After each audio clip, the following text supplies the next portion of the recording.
Bismillahirrahmanirrahim. Assalamualaikum warahmatullahi wabarakatuh. Waalaikumsalam warahmatullahi wabarakatuh.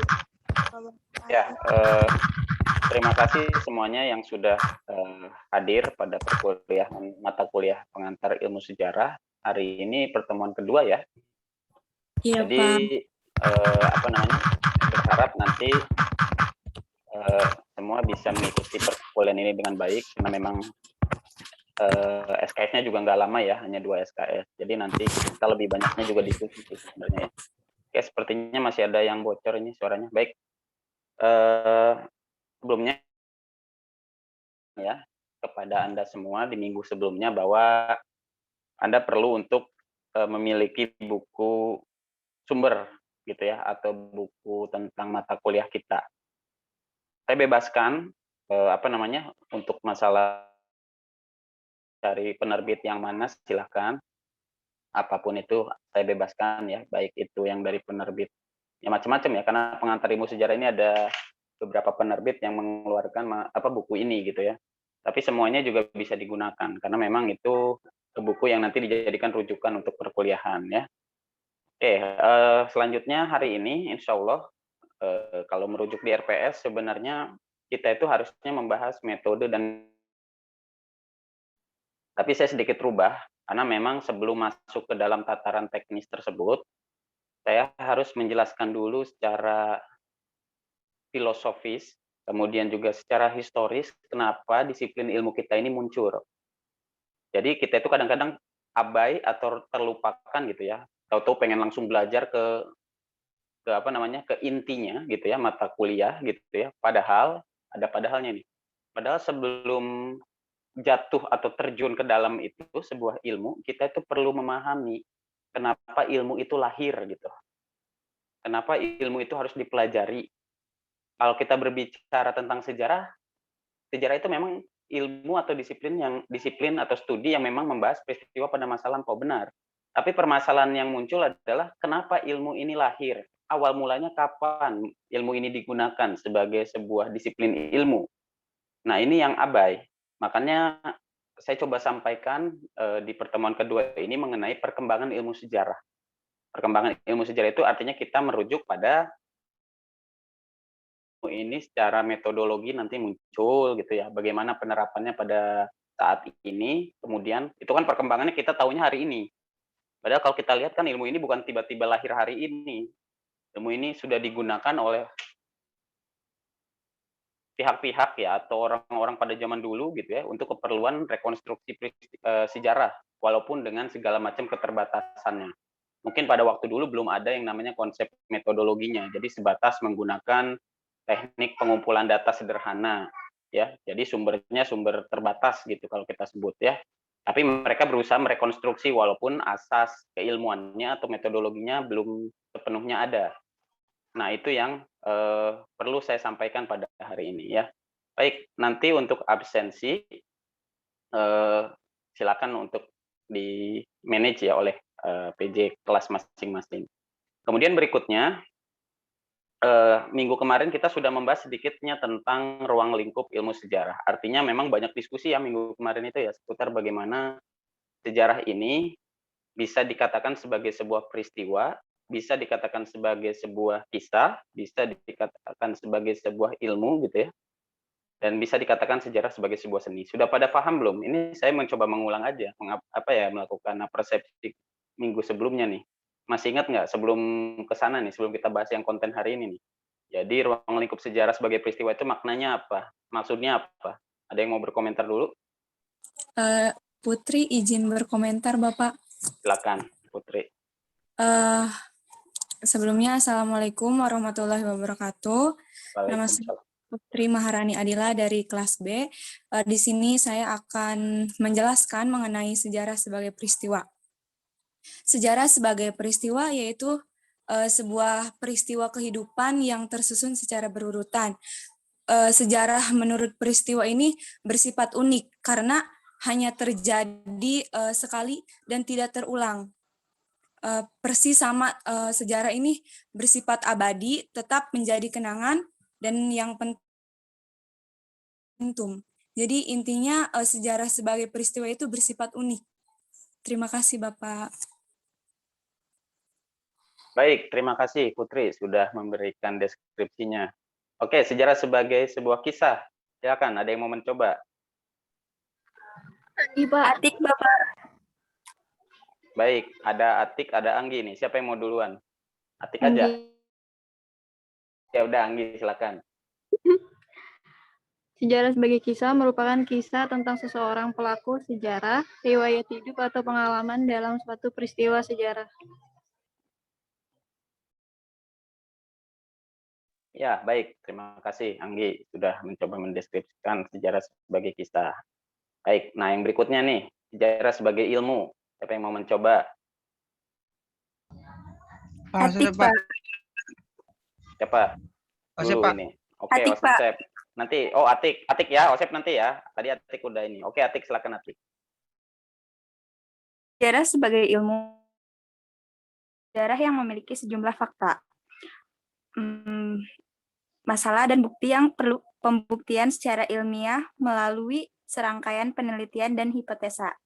Mempunyai ciri-ciri bersifat empiris, mempunyai objek, mempunyai teori, mempunyai generalisasi, dan mempunyai metode. Cukup, Pak. Terima kasih. Terima kasih, Atik ya. Nah, terakhir sejarah sebagai sebuah seni. Silakan, ada yang mau coba? Saya, Pak. Oke, Aditya silakan. Sejarah sebagai seni itu biasanya dalam bentuk kayak sejarawan itu menuliskan buku ataupun jurnal-jurnal itu harus memiliki seni, Pak. Seperti memiliki majas ataupun memiliki metafora agar pembacanya itu menarik, Pak. Atau memiliki kreativitas tinggi gitu. Ya, baik. Terima kasih, Pak. Ya, terima kasih, Adit. Ya, memang tadi yang dijelaskan hampir sudah semuanya lengkap ya. Sejarah sebagai peristiwa, sejarah sebagai sebuah kisah, sejarah sebagai sebuah ilmu, ya, sejarah sebagai sebuah seni gitu ya. Itu ruang lingkup yang kita pelajari memang. Kalau sebagai peristiwa ya kita mempelajari mengenai kejadian di dalam peristiwa sejarah ya. Kan objeknya memang peristiwa kalau sejarah itu ya. Kemudian juga sejarah sebagai kisah itu bentuknya nanti dalam narasi historiografi gitu ya. Cerita-cerita yang dikemukakan oleh sejarawan itu kisah itu. Sejarah sebagai ilmu ya tadi ada asas ya. Ada istilah asas dalam ilmu yang harus dipenuhi sejarah gitu ya. Kalau pengen disebut ilmu. Sudah jelaskan sebenarnya konsepnya dimulai dari filsafat sejarah dahulu gitu ya. Dan terakhir adalah sejarah sebagai seni memang rekonstruksi peristiwa sejarah memerlukan kreativitas dan imajinasi sejarawan sehingga dia memiliki unsur estetika di dalamnya. Baik itu dalam bentuk penulisannya maupun dalam bentuk macam-macam ya. Orang itu menceritakan sejarah itu karena itu berkaitan dengan estetika dan gaya gitu ya. Atau kalau kita sebut kesenangannya atau keindahannya dalam menulis sejarah gitu. Nah, hari ini insya Allah saya akan coba sampaikan, mungkin saya coba share screen dulu ya, PowerPoint-nya. Saya berharap memang Anda bisa menyelesaikan ini ya. Coba. Ini terlihat nggak? Terlihat. Ini pertemuan kedua ya kita itu ya? Ini pertemuan ketiga, Pak. Ketiga ya? Ini saya ganti aja dulu ya. Ini pertemuan ketiga, saya tuh lupa berarti. Oke, jadi saya coba putarkan dulu slide-nya, sudah terlihat ya? Sedikit. Nah, jadi saya akan membahas hari ini tentang perkembangan ilmu sejarah. Tadi sudah saya sampaikan prolog di awal, bahwa memang sejarah itu tidak langsung hadir gitu ya, tidak langsung jadi seperti sekarang, sebuah ilmu yang kita gunakan untuk melakukan rekonstruksi peristiwa-peristiwa pada masa lampau, tidak seperti itu. Kita harus melihat perkembangan, kalau saya sebut itu seperti gini, sejarah, perkembangan, ilmu sejarah, nah gitu aja lebih enak lah. Nah, jadi paham ya, kalau dengan istilah gitu ya. Jadi bukan hanya perkembangan ilmu sejarah, tapi bagaimana sejarah berkembangnya ilmu sejarah. Nah, kalau udah gini paham, insya Allah nanti semua akan bisa memahaminya. Baik, penelitian sejarah itu tidak langsung lahir seperti sekarang. Artinya itu kita harus melihat konstruksinya bagaimana pada zaman dulu orang menulis sebuah peristiwa dengan sumber-sumber dengan teknik ya. Jadi teknik di dalam sejarah ini nanti akan saya sampaikan. Kalau ada yang tahu sih hebat nih. Ada yang tahu nggak teknik pengumpulan data di dalam sejarah itu apa saja? Sebelum Metode. Saya Pak. siapa? Silakan. Teknik ya, ingat ya, Panitia, Pak. teknik nih. Ya, silakan.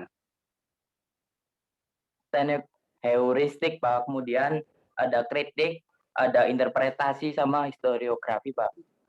Oke, itu menurut Adit ya. Ada yang lain? Iya. Silakan. Teknik ya. Teknik. Osep, Pak. Silakan, Osep. Teknik penelitian sejarah yaitu studi kepustakaan, wawancara, observasi, dan ekskavasi, Pak. Baik. Oke, Osep.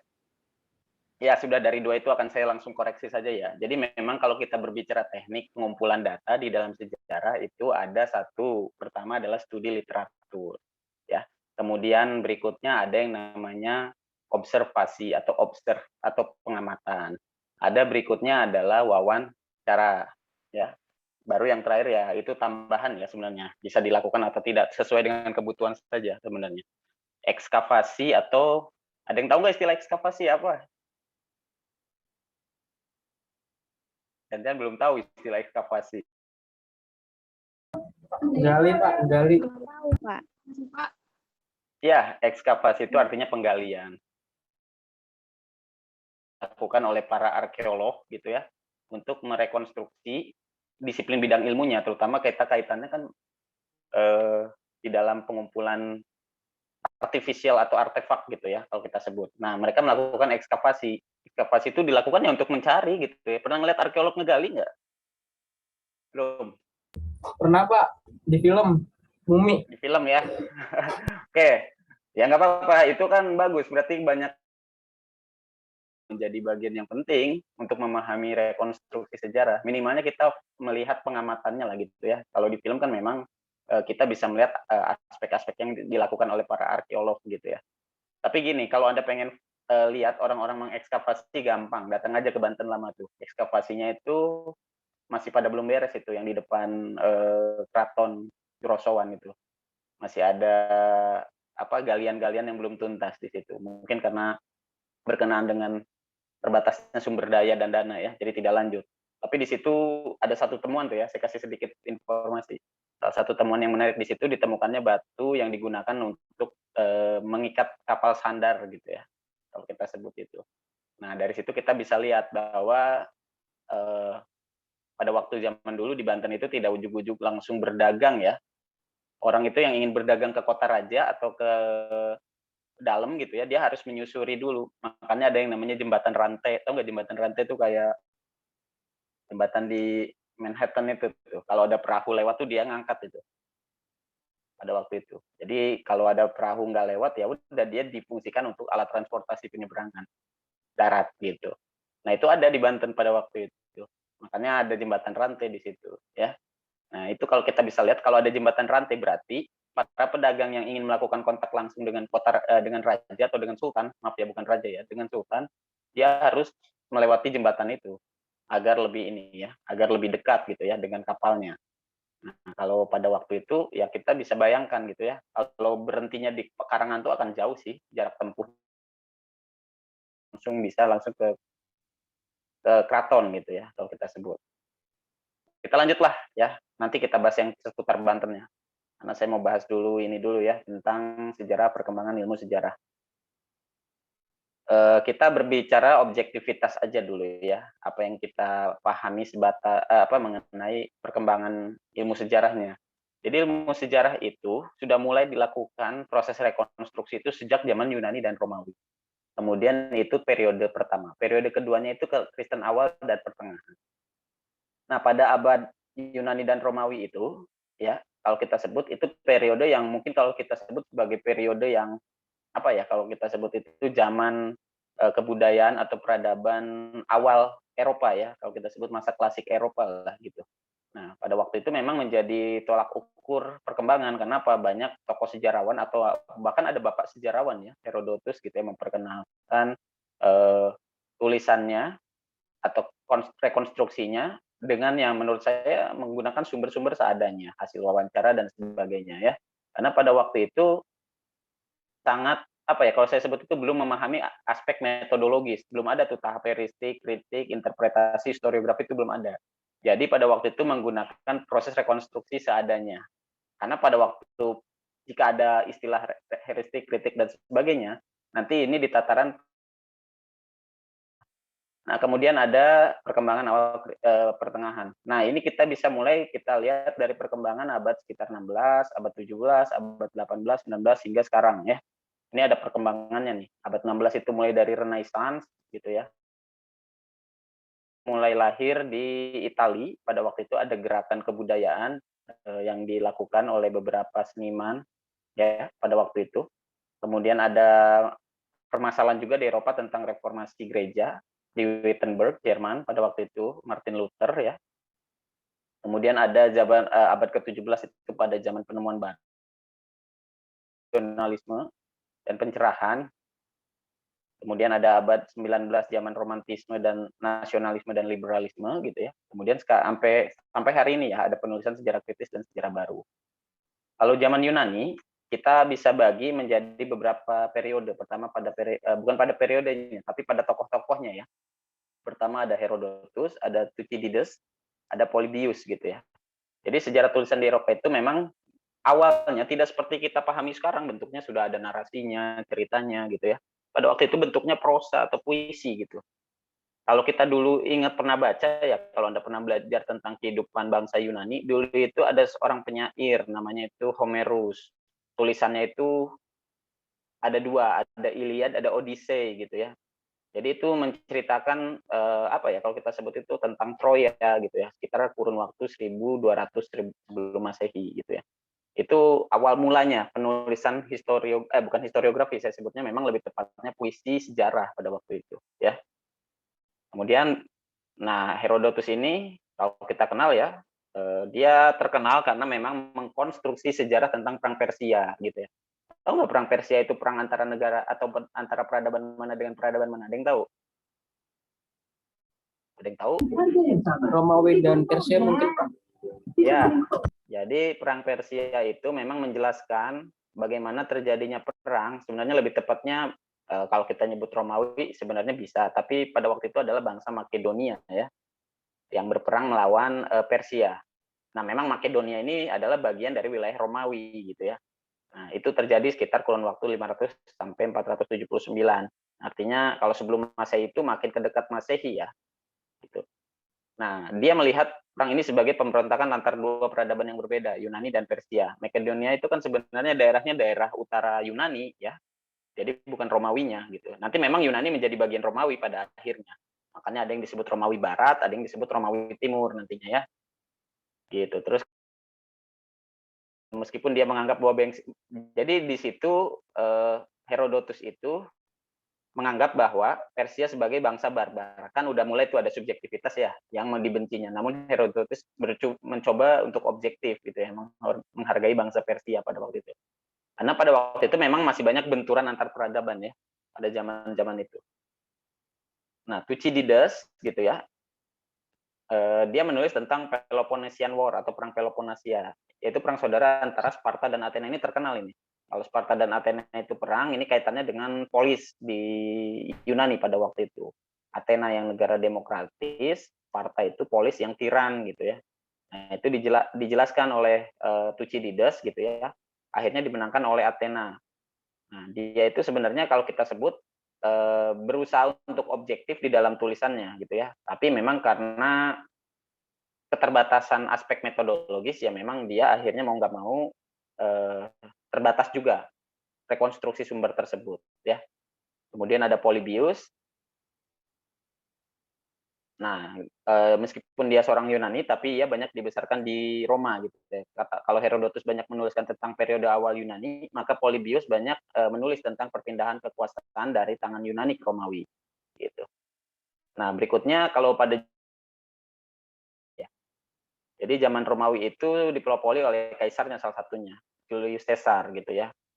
Jadi dia mengisahkan tentang suku Gallic Wars gitu ya, perang antara Romawi dengan suku Gallia. Gallia ini kalau kalian suka nonton kartun ya, kartun Asterix tuh ya dulu itu. Kalau masih suka nonton, dulunya kartun, pernah dibuatkan filmnya. Jadi orang Galia itu nggak mau tunduk kepada orang Romawi. Mungkin kalau kita sebut itu bagian dari mitos, tapi akhirnya dia bisa dikatakan sebagai sebuah sejarah gitu ya. Karena masyarakat masyarakat Galia itu percaya gitu, dan orang Eropa itu percaya ada yang namanya perang antara Romawi dengan orang-orang Galia. Galia itu sekarang itu daerahnya itu di sekitar negara Prancis pada waktu itu ya. Kemudian ada Salutius gitu ya.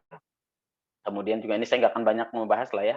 Pokoknya intinya pada masa penulisan Yunani dan Romawi, sejarah itu rata-rata dalam bentuknya puisi dan prosa. Kenapa tidak dalam bentuk narasi sejarah atau historiografi? Aspek metodologinya belum ketemu pada waktu itu, karena asas-asas keilmuannya belum terpenuhi ya. Gitu. Oke, kemudian berikutnya zaman Kristen awal dan zaman pertengahan. Sebenarnya saya harus menjelaskan ini ya, karena apa? Aspek di dalam metodologi sejarah itu salah satunya memang dipengaruhi oleh bagaimana berkuasanya gereja-gereja di Eropa pada waktu itu. Dogma gereja itu bahkan sangat kental di dalam penulisan historiografi pada waktu itu. Kenapa? Lebih banyak yang ditulis tentang bagaimana uskup-uskup gitu ya, pendeta, biarawan dan sebagainya itu lebih banyak ditulis gitu ya. Kemudian pada waktu itu ada kepercayaan bahwa penulisan itu harus memuat unsur-unsur yang sifatnya gereja gitu ya. Tidak boleh ada penulisan sejarah yang memang orientasinya menceritakan tentang orang-orang atau masyarakat biasa. Jadi harus banyaknya seputar gereja, raja dan sebagainya gitu ya. Nah, hasilnya berupa annals gitu ya, chronicle, ada sejarah umum dan biografi. Itu rata-rata. Pada waktu itu sudah ada sedikit perkembangan, artinya sudah mulai merujuk pada jenis-jenis penulisan sejarah ya, produknya udah terlihat di situ. Ada annals, ada chronicle gitu ya, ada sejarah umum dan biografi. Lanjut, penulisan Kristen awal itu dimulai oleh Santo Agustinus, pendeta, yang menulis judul bukunya itu ya The City of God, atau kita sebut atau kita terjemahkan ya Kota Tuhan gitu ya. Jadi memang dia yang menjelaskan pertama kali tentang bagaimana kalau kita sebut disiplin ilmu sejarah itu mulai dipraktikkan di dalam penulisan gereja. Bahkan kan kita harus memahami karakter orang-orang yang hidup pada zaman awal Kristen ini ya. Kita lihat mereka itu pada waktu itu sangat tertutup dengan yang namanya kemajuan. Mereka tidak menerima yang namanya pengetahuan. Ilmu itu bisa dianggap bid'ah atau sesat gitu ya. Orang itu tidak boleh berpikir rasional atau memikirkan dunia gitu.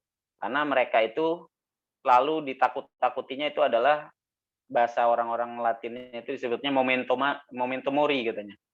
Momentum mori itu ingat kematian gitu ya. Jadi pada waktu itu memang tulisannya seputar tentang gereja saja, tentang orang-orang sakral saja ya. Jadi memang itu ya yang banyak ditulis pada waktu itu. Dan memang karya-karya ini yang paling mempelopori pada waktu itu ya. Bahkan beberapa penulis lainnya, Africanus dengan karyanya Chronographia yang mengisahkan tentang penciptaan, yang mengisahkan tentang penciptaan yang ini ya, mengambil dari Yahudi, Yunani dan Romawi gitu ya, itu juga diceritakan gitu ya. Kemudian juga ada Eusebius gitu ya, dia nulis tentang Chronicle dan Church History atau sejarah gereja ya, yang memisahkan antara kelompok sacred itu atau kelompok yang sakral ya dengan orang-orang profan. Profan itu orang-orang pagan gitu. Jadi ada dua strata pada waktu itu di Eropa. Jadi orang-orang yang terlibat langsung dalam gereja itu disebutnya orang-orang yang sacred itu ya. Sementara orang-orang yang masih berpikir tentang kehidupan Yunani dan Romawi karena mungkin mengingat masa romantismenya, kan budaya Yunani dan Romawi itu disebutnya budaya pagan oleh orang-orang gereja atau budayanya orang-orang kafir gitu menurut mereka itu. Ya. Baru itu yang menjadi dasar gitu ya. Oke, itu ya. Kemudian juga ada zaman pertengahan ada Marcus Aurelius.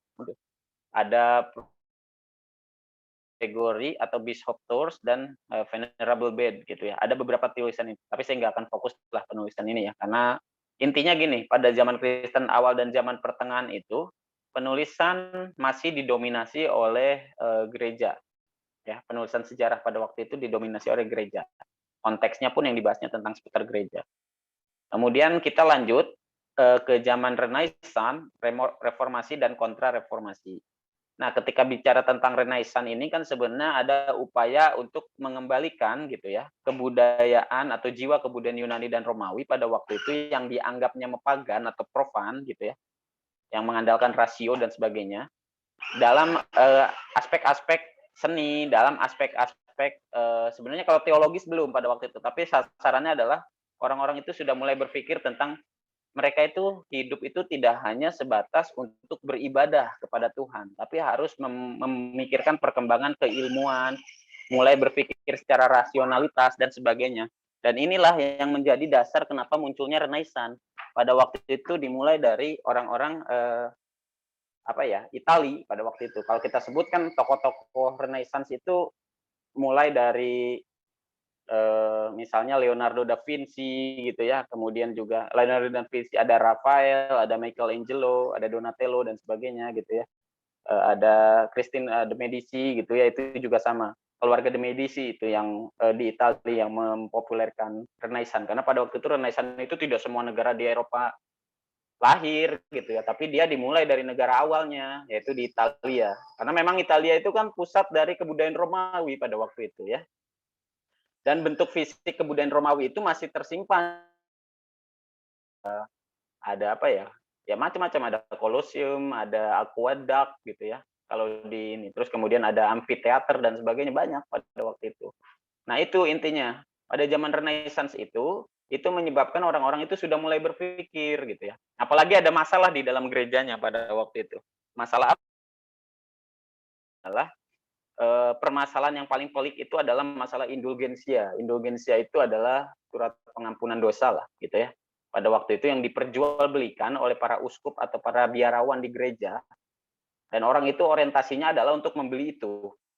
Sementara gereja semakin kaya, tapi kehidupan masyarakat Eropa pada waktu itu semakin kurang bagus. Banyak wabah, pes gitu ya. Ada wabah-wabah, banyak ya jenisnya wabah-wabah yang nyerang ini ya, penyakit kulit dan sebagainya pada waktu itu.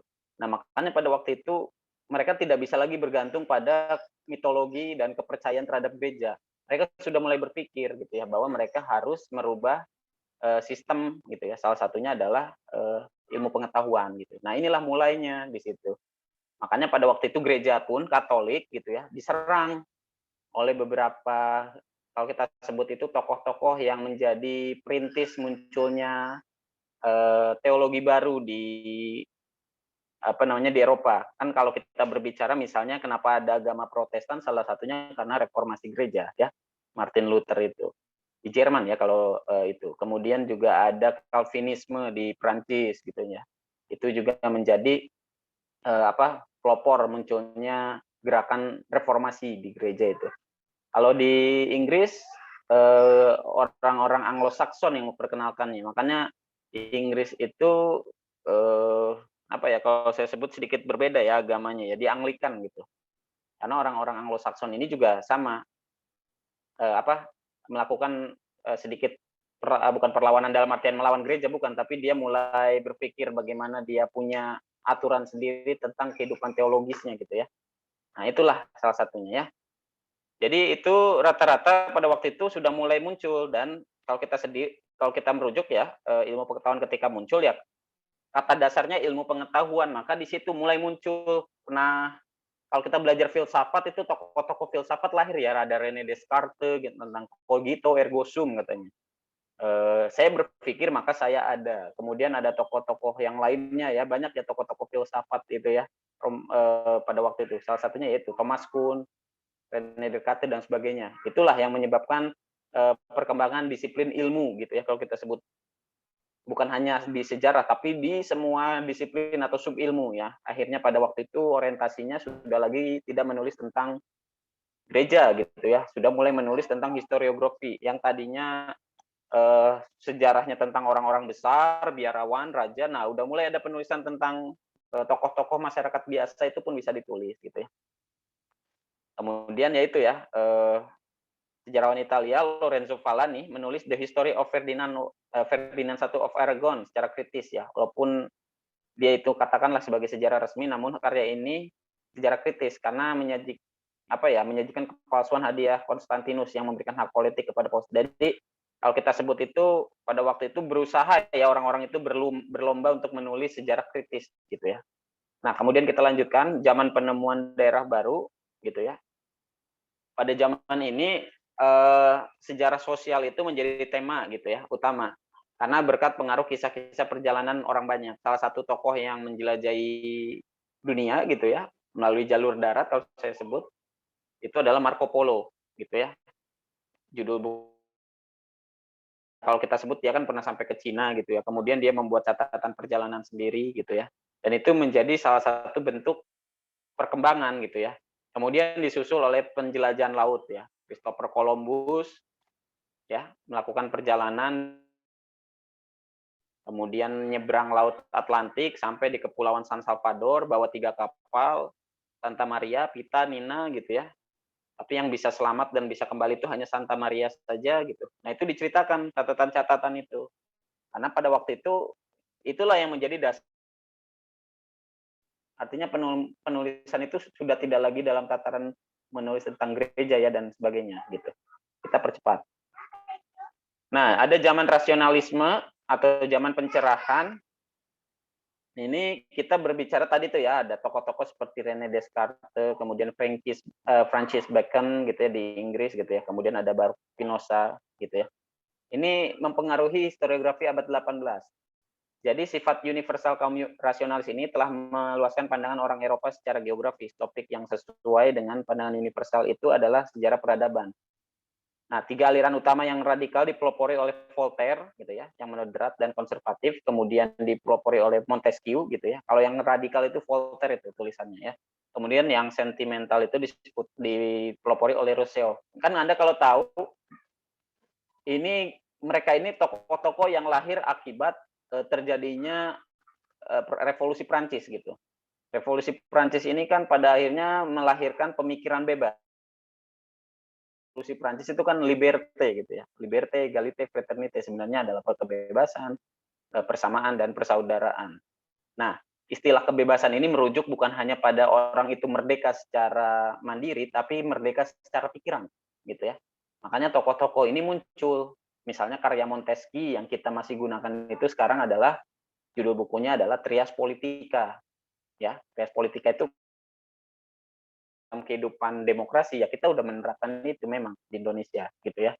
Adanya lembaga eksekutif, adanya lembaga legislatif, ada lembaga yudikatif. Sebenarnya ada 3 trias, ada satu lagi trias politika gitu ya. John Locke itu memperkenalkan trias politika gitu ya, eksekutif, legislatif dan federatif gitu. Federatif ini berlaku untuk negara-negara yang menggunakan sistem federal gitu ya. Salah satunya apa? Amerika Serikat. Dulu ada sekarang itu Amerika Serikat ya, yang istilah negaranya itu ada kata United States of America gitu ya. Di Inggris tuh federal itu, walaupun dia berbentuknya monarki gitu ya. United Kingdom, kemudian dulu ada Uni Soviet gitu ya. Kemudian juga kita juga dulu waktu awal-awal merdeka ya, RIS itu ada kan negara kita itu ada negara RIS, ada negara Uni Belanda. Maksudnya Uni Belanda itu adalah negara boneka bentukan Belanda ya, atau negara federal yang dibuat oleh Belanda untuk apa ya? Kalau kita sebut itu bersaing dengan RIS gitu ya, Republik Indonesia Serikat pada waktu itu. Ada waktu itu sempat menjadi negara federal kita juga. Waktu itu presidennya itu kalau nggak salah Mr. Assaat gitu ya. Makanya kalau kita tanya sebenarnya ada 2 presiden tuh yang tidak masuk dalam sejarah nasional kita. Kita tahunya ada 6 ya mungkin sekarang itu. Pak Jokowi itu sebenarnya ada 2 presiden sebenarnya yang harusnya disebut. Pertama itu ada Mr. Assaat, kemudian yang kedua adalah Pak Syafruddin Prawiranegara ya. Presiden PDRI itu pemerintahan darurat Republik Indonesia. Anda bacalah buku sejarah Indonesia itu biar tahu tentang 2 tokoh itu ya. Nah, jadi gitu ya, intinya penulisan sejarah itu sudah mulai muncul juga secara historiografi pada masa rasionalisme dan pencernaan. Rasio itu artinya akal. Ya, menggunakan akal atau menggunakan pemikiran gitu ya. Makanya ini disebutnya zaman pencerahan atau enlightenment gitu ya. Romantisme, nasionalisme dan liberal. Nah, ini harus dipahami nih. Historiografi abad 19 ini ditandai ciri-cirinya adalah penghargaan kembali pada zaman pertengahan. Kemudian muncul filsafat sejarah. Anda kalau baca filsafat sejarah, saya kasih contoh misalnya yang paling populer adalah Hegel. Teorinya itu tentang tesis atau filsafatnya itu ya, dialektika sebenarnya lebih tepatnya, materialisme dan dialektika. Nah, kemudian di aliran filsafatnya dia memperkenalkan antitesis dan sintesis. Hegel. Kemudian muncul teori orang-orang besar. Ada nasionalisme pada waktu itu, makanya penulisan tentang negara ya lebih banyak pada waktu itu. Munculnya liberalisme juga sebagai revolusi Inggris pada abad 17, kemudian juga ada revolusi Amerika gitu ya. Ada revolusi Prancis, ada perang kemerdekaan Prusia itu sekarang Jerman ya. Kemudian ada revolusi pada tahun 1830 dan 1848. Nah, romantisme ini bukan berarti gombal dan sebagainya. Anda harus paham ya, istilah romantisme dalam sejarah itu apa. Jadi romantisme atau romantisisme dalam sejarah atau historiografi itu adalah kebalikannya dari rasionalisme sebenarnya. Jadi ini keinginan untuk menulis atau mengulang tentang kenangan-kenangan manis pada zaman dulu untuk memperkuat integrasi sebuah negara sebenarnya ya. Untuk memperkuat bagaimana negara tersebut. Romantisme tentang sejarah ini yang nantinya menimbulkan cikal bakal sebuah paham ultranasionalisme gitu ya, rasa mencintai negara dengan berlebih, dan itu diterapkan oleh negara-negara yang fasis, misalnya adalah Italia, Jerman gitu ya, kemudian Austria, Hongaria. Kan Eropa itu kayak kue sebenarnya. Eropa itu dibagi-bagi sama keluarga Habsburg, keluarganya Tsar Nicholas itu apa? Keluarga Tsar ya, keluarga di Rusia itu. Kemudian kalau di Jermannya ada keluarga, saya lupa ini. Pokoknya ada 4 keluarga besar. Kalau di Inggris ya keluarga Tudor gitu ya. Kalau di Prancis itu ada dinasti Habsburg sama Bourbon gitu ya. Nah itu keluarga-keluarga yang membagi Eropa itu. Karena dulunya nggak ada tuh negara Prancis itu nggak ada. Dulunya itu kingdom semua itu. Ya, Kingdom of France, Kingdom Prussian, Kingdom England gitu ya, atau British gitu ya, Kingdom Austrian, satu lagi adalah Kingdom Russian gitu. Jadi negara Eropa itu sebenarnya di apa ya? Ada polarisasi kekuasaan di situ. Rata-rata seperti itu. Nah, ini kalau kita fokuskan sebenarnya penulisan sejarah dengan menggunakan aspek metodologi tadi yang tahap heuristik, kritik, interpretasi, dan historiografi mulai muncul pada zaman ini. Salah satu tokoh bapak sejarah kritis itu adalah Leopold von Ranke gitu ya. Di antaranya tulisannya itu tentang Critique of Modern. Kemudian Ranke itu mengajarkan supaya sejarawan nih kita nih menulis apa yang sebenarnya terjadi. We as enlightened Gewesen. Jadi apa? Kita itu nggak boleh menulis di luar objek sejarah. Kita fokusnya pada objek sejarahnya. Ya, apa yang telah dikerjakan Ranke pada abad 19 itu secara terpisah juga dikerjakan oleh Theodor Mommsen gitu ya. Dan pemikiran tentang sejarah kritis itu muncul. Kalau di Prancis ada yang namanya Mazhab Analis gitu ya. Nah, Mazhab Analis ini menjadi penulisan yang fokusnya pada penulisan yang tadinya itu nulis raja, nulis tentang tokoh besar, dia udah mulai mengkerucut nih. Nulis tentang kehidupan sosial, nulis tentang petani, nulis tentang kehidupan masyarakat pesisir gitu ya, atau masyarakat marginal. Nah, itu udah mulai muncul. Nah, itulah cikal bakal penulisan sejarah kritis. Istilah penulisan sejarah kritis itu adalah sejarah yang memang ditulis berdasarkan objek dan faktanya, tidak menggunakan subjektivitas. Karena di tahapan metodologi ya, yang objektif itu ada 2 tahap sebenarnya, ada tahap heuristik dengan tahap kritik. Ketika sudah di tahap interpretasi dan historiografi, itu sudah di tahap yang menurut saya subjektif gitu. Ya. Oke, beres gitu. Semoga paham. Ya, atau semoga bisa berbagi sedikit ini informasi. Saya harap sih bisa paham, bisa dipahami ya. Karena memang ketika berbicara menulis sejarah ya itulah konstruksinya yang harus kita pelajari seputar penulisan sejarah. Semoga Anda paham dulu ya bagaimana ilmu sejarah itu berkembang, lahir, dan sebagainya. Kemudian ada beberapa mungkin yang harus saya sampaikan ya. Di Islam bagaimana tentang penulisan sejarah? Ada ya. Jadi di Islam juga sebenarnya menggunakan metodologi sendiri.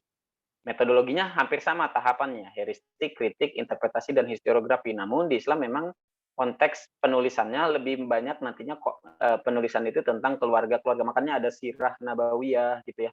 Ada surat-surat atau ada kisah-kisah tentang orang-orang atau dinasti tertentu gitu ya, yang ditulis dan terdokumentasi dengan baik sampai hari ini. Dan itu kita bisa gunakan ya sebagai sumber sejarah pada waktu itu. Makanya kalau cuma di dalam Islam itu ada yang harus satunya itu kalau misalnya di Islam itu ada hadis. Hadis itu kan sebenarnya adalah ucapan atau aktivitas yang dilakukan oleh Rasulullah gitu ya, yang kita harus bisa memahaminya gitu sebagai sebuah apa ya kalau kita sebut itu aturan atau norma yang pada waktu itu digunakan sampai hari ini sebenarnya kalau hadis itu ya. Dan kita sangat menjaga ya perawi atau para tokoh yang memang mempopulerkan hadis tersebut sebagai orang yang memang tetap menjaga ya qanaah dan istiqomah, tidak mencela-mencela, karena kalau perawinya sudah mulai ada urusan-urusan ini ya, makanya pada waktu itu kan banyak tantangannya. Di dalam hadis juga ada yang hadis palsu, ada yang doif gitu ya. Dan itu harus bisa dilakukan pengujian secara kritis tuh. Di dalam aspek metodologi sejarah yang khususnya Islam gitu ya. Dan itu juga dilakukan hal yang sama. Cuma kalau kita berbicara tentang kondisi secara global, memang metodologis itu aspek-aspeknya gitu ya, lebih banyak diperkenalkannya oleh orang-orang barat sebenarnya. Artinya bukan tidak mungkin di Islam ada, tapi penulisannya itu tidak apa ya, tidak terfokus seperti penulisan sejarah kritis gitu ya. Karena kita harus mengakui sampai hari ini tuh peradaban Islam itu belum keluar ya. Karena waktu periode abad pertengahan itu ketika Eropa mengalami Dark Age itu ya, abad ke-8 itu di dunia timur itu sedang berjaya itu peradaban Islam itu. Bahkan dua pusat peradaban Islam itu berkembang pada waktu itu untuk bertahan dalam artian bersaing dengan Romawi gitu ya. Di Romawi Timur gitu ya. Itu ada kekaisaran Turki Utsmani atau Seljuk lah, bangsa Turki Seljuk gitu yang menjadi apa ya kalau kita sebut itu poros untuk bersaing dengan peradaban Romawi di bagian timur. Sementara di bagian barat ada Romawi Barat ya. Dia harus bersaing dengan dinasti Abbasiyah atau Fatimiyah yang lebih banyak berkuasa di Andalus gitu ya. Andalus itu sekarang itu di Spanyol ya, di banyak sih kota-kota besar di Spanyol yang syarat dengan peninggalan Islamnya, misalnya Sevilla, Toledo, kemudian Granada gitu ya pada waktu itu. Namun memang kalau kita lihat jatuhnya Andalus itu salah satunya karena permasalahannya selain karena faktor eksternal, ada masalah internal di peradaban Islamnya. Kalau di Romawi Timur dia benar-benar jatuh ke tangan Islam pada waktu itu, dikuasai oleh kekuasaan Utsmani gitu ya. Sampai periode akhirnya itu sekitar tahun menjelang abad itu jatuh kekaisarannya karena kalah dalam Perang Dunia I gitu. Oke, sampai situlah jelasinnya ya. Artinya penjelasan-penjelasan seputar materi sejarah sebenarnya masih banyak gitu ya. Tapi ada beberapa yang poin harus saya sampaikan dulu. Pokoknya tema hari ini masih membahas tentang bagaimana sejarah perkembangan ilmu sejarah itu ya gitu ya. Jadi bagaimana lahir dan berkembangnya ilmu sejarah yang kita pelajari sampai hari ini. Baik, kita diskusi habis hari ini ya. Boleh berpendapat, boleh bertanya ya. Tapi saya pengennya ada yang berpendapat lah, jangan bertanya terus. Saya juga pengen mendengarkan gagasan Anda, pengetahuan Anda, putar apa yang sudah Anda pelajari, apa yang sudah Anda baca. Saya berharap Anda kuliah ini tuh kepalanya nggak kosong. Baca buku yang bisa dibaca di rumah tentang sejarah gitu ya. Biar ada ya satu hari itu harus baca buku lah. Selembar gitu ya. Kalau saya pikir ya, biar ada informasi yang bisa disampaikan ke teman-temannya, ke saya gitu ya. Karena kan komunikasi itu harus dua arah, nggak bisa tuh saya terus-terusan ngejelasin itu, ini pengetahuan saya juga terbatas gitu. Jadi harus ada timbal baliknya ya. Tapi ada yang bertanya nih dari Alfri. Assalamualaikum, mohon izin Pak, saya Alfri. Oke. Suatu kebijakan atau aturan politik dan ekonomi dari negara imperialis. Sedangkan gerakan merkantilisme ada gerakan perdagangan negara-negara Eropa ke daerah jajahannya. Apa yang melatar belakangi merkantilisme bisa lahir Pak? Oke, merkantilisme itu sebenarnya salah satu, kalau kita berbicara ini kita ngomonginnya sebelum merkantilis ada satu sistem yang diperkenalkan oleh orang-orang Eropa pada waktu itu, sampai hari ini nih ya, diterapkan di Indonesia karena negara kolonialisme tuh. Nama sistemnya itu adalah feodalisme lah. Feodalisme itu kalau di Eropanya itu ada 4 tingkatan nih. Yang pertama itu yang paling tinggi itu adalah lord, kemudian di bawahnya itu ada knight, di bawahnya lagi ada yang namanya peasant atau petani gitu. Nah, sistem strata feodalism ini yang digunakan karena pada waktu itu Eropa memang mengadopsi ini karena pada waktu itu rata-rata para raja itu, ini kalau kita berbicara nanti ada mata kuliahnya ya, sejarah Eropa. Kebetulan saya ngampu itu sejarah Eropa itu. Nah, nanti saya menjelaskan bagaimana sistem feodalisme ini pertama kali diterapkan dulu di Eropa. Kemudian karena pada waktu itu ada istilahnya tanah yang diberikan kepada para lord sebagai bagian dari apa ya, kalau kita sebut itu upah. Para lord ini dapat dari raja, dikasih sebidang tanah oleh para raja gitu ya, dengan tujuan yaitu salah satunya adalah untuk mengabdi kepada kerajaan tersebut. Kan tadi saya sudah sebut ya, Eropa itu dulunya sebelum berbentuk negara kayak sekarang gitu ya, dulunya itu bentuknya kingdom, 5 kingdom besar pada waktu itu. Eropa tuh dibagi kayak kue. Kalau kue itu dibagi 5 dia. Jadi yang punya Rusia ya rombongan Eropa Timur, Rusia tuh gitu ya. Kingdom of Russian gitu ya. Eropa, kemudian Kingdom of Prussian berarti orang-orang yang tinggal di sekitar Bavarian ya, Jerman dan sebagainya, itu Kingdom Prussian itu. Kemudian ada Kingdom Austrian. Austrian itu berarti adalah sekarang itu daerahnya daerah Austria sampai semenanjung Balkan gitu ya. Kemudian juga ada Kingdom French atau Prancis, itu ada ada kerajaan kecil, salah satunya adalah Spain gitu ya, kerajaan di Spanyol, kemudian di Itali gitu ya. Kemudian ya itu bagian dari Franka atau kerajaan Prancis gitu ya. Nah, yang satu lagi di Inggris gitu ya. Inggris punya kingdom sendiri, Britania Raya. Jadi di situ udah termasuk wilayah Irlandia, Scotland dan sebagainya gitu. Wales dan sebagainya gitu ya. Jadi merkantilisme ini lahir karena ada pemahaman bahwa setiap negara itu dikatakan maju atau dikatakan kuat apabila yang menjadi satuan tolak ukurnya itu adalah logam mulia. Ya. Jadi logam mulia itu maksudnya apa di sini? Ya emas lah apalagi, ya. Nah, inilah yang menginspirasi perjalanan orang Eropa. Motif pertamanya imperialisme kuno itu adalah gold, gospel dan glory gitu. Jadi itu awalnya. Jadi merkantilisme ini adalah orientasi bangsa-bangsa Eropa untuk mengumpulkan logam mulia ini gitu ya, dengan tujuan untuk memperkuat negaranya awalnya. Dan itu akhirnya diterapkannya melalui proyek apa gitu ya. Kalau di negara kan dia nyebar tuh pada saat penjelajahan itu. Ya dia dengan cara apa? Dengan cara kolonialisme dan imperialisme gitu. Dia baru dapat sistem itu ya.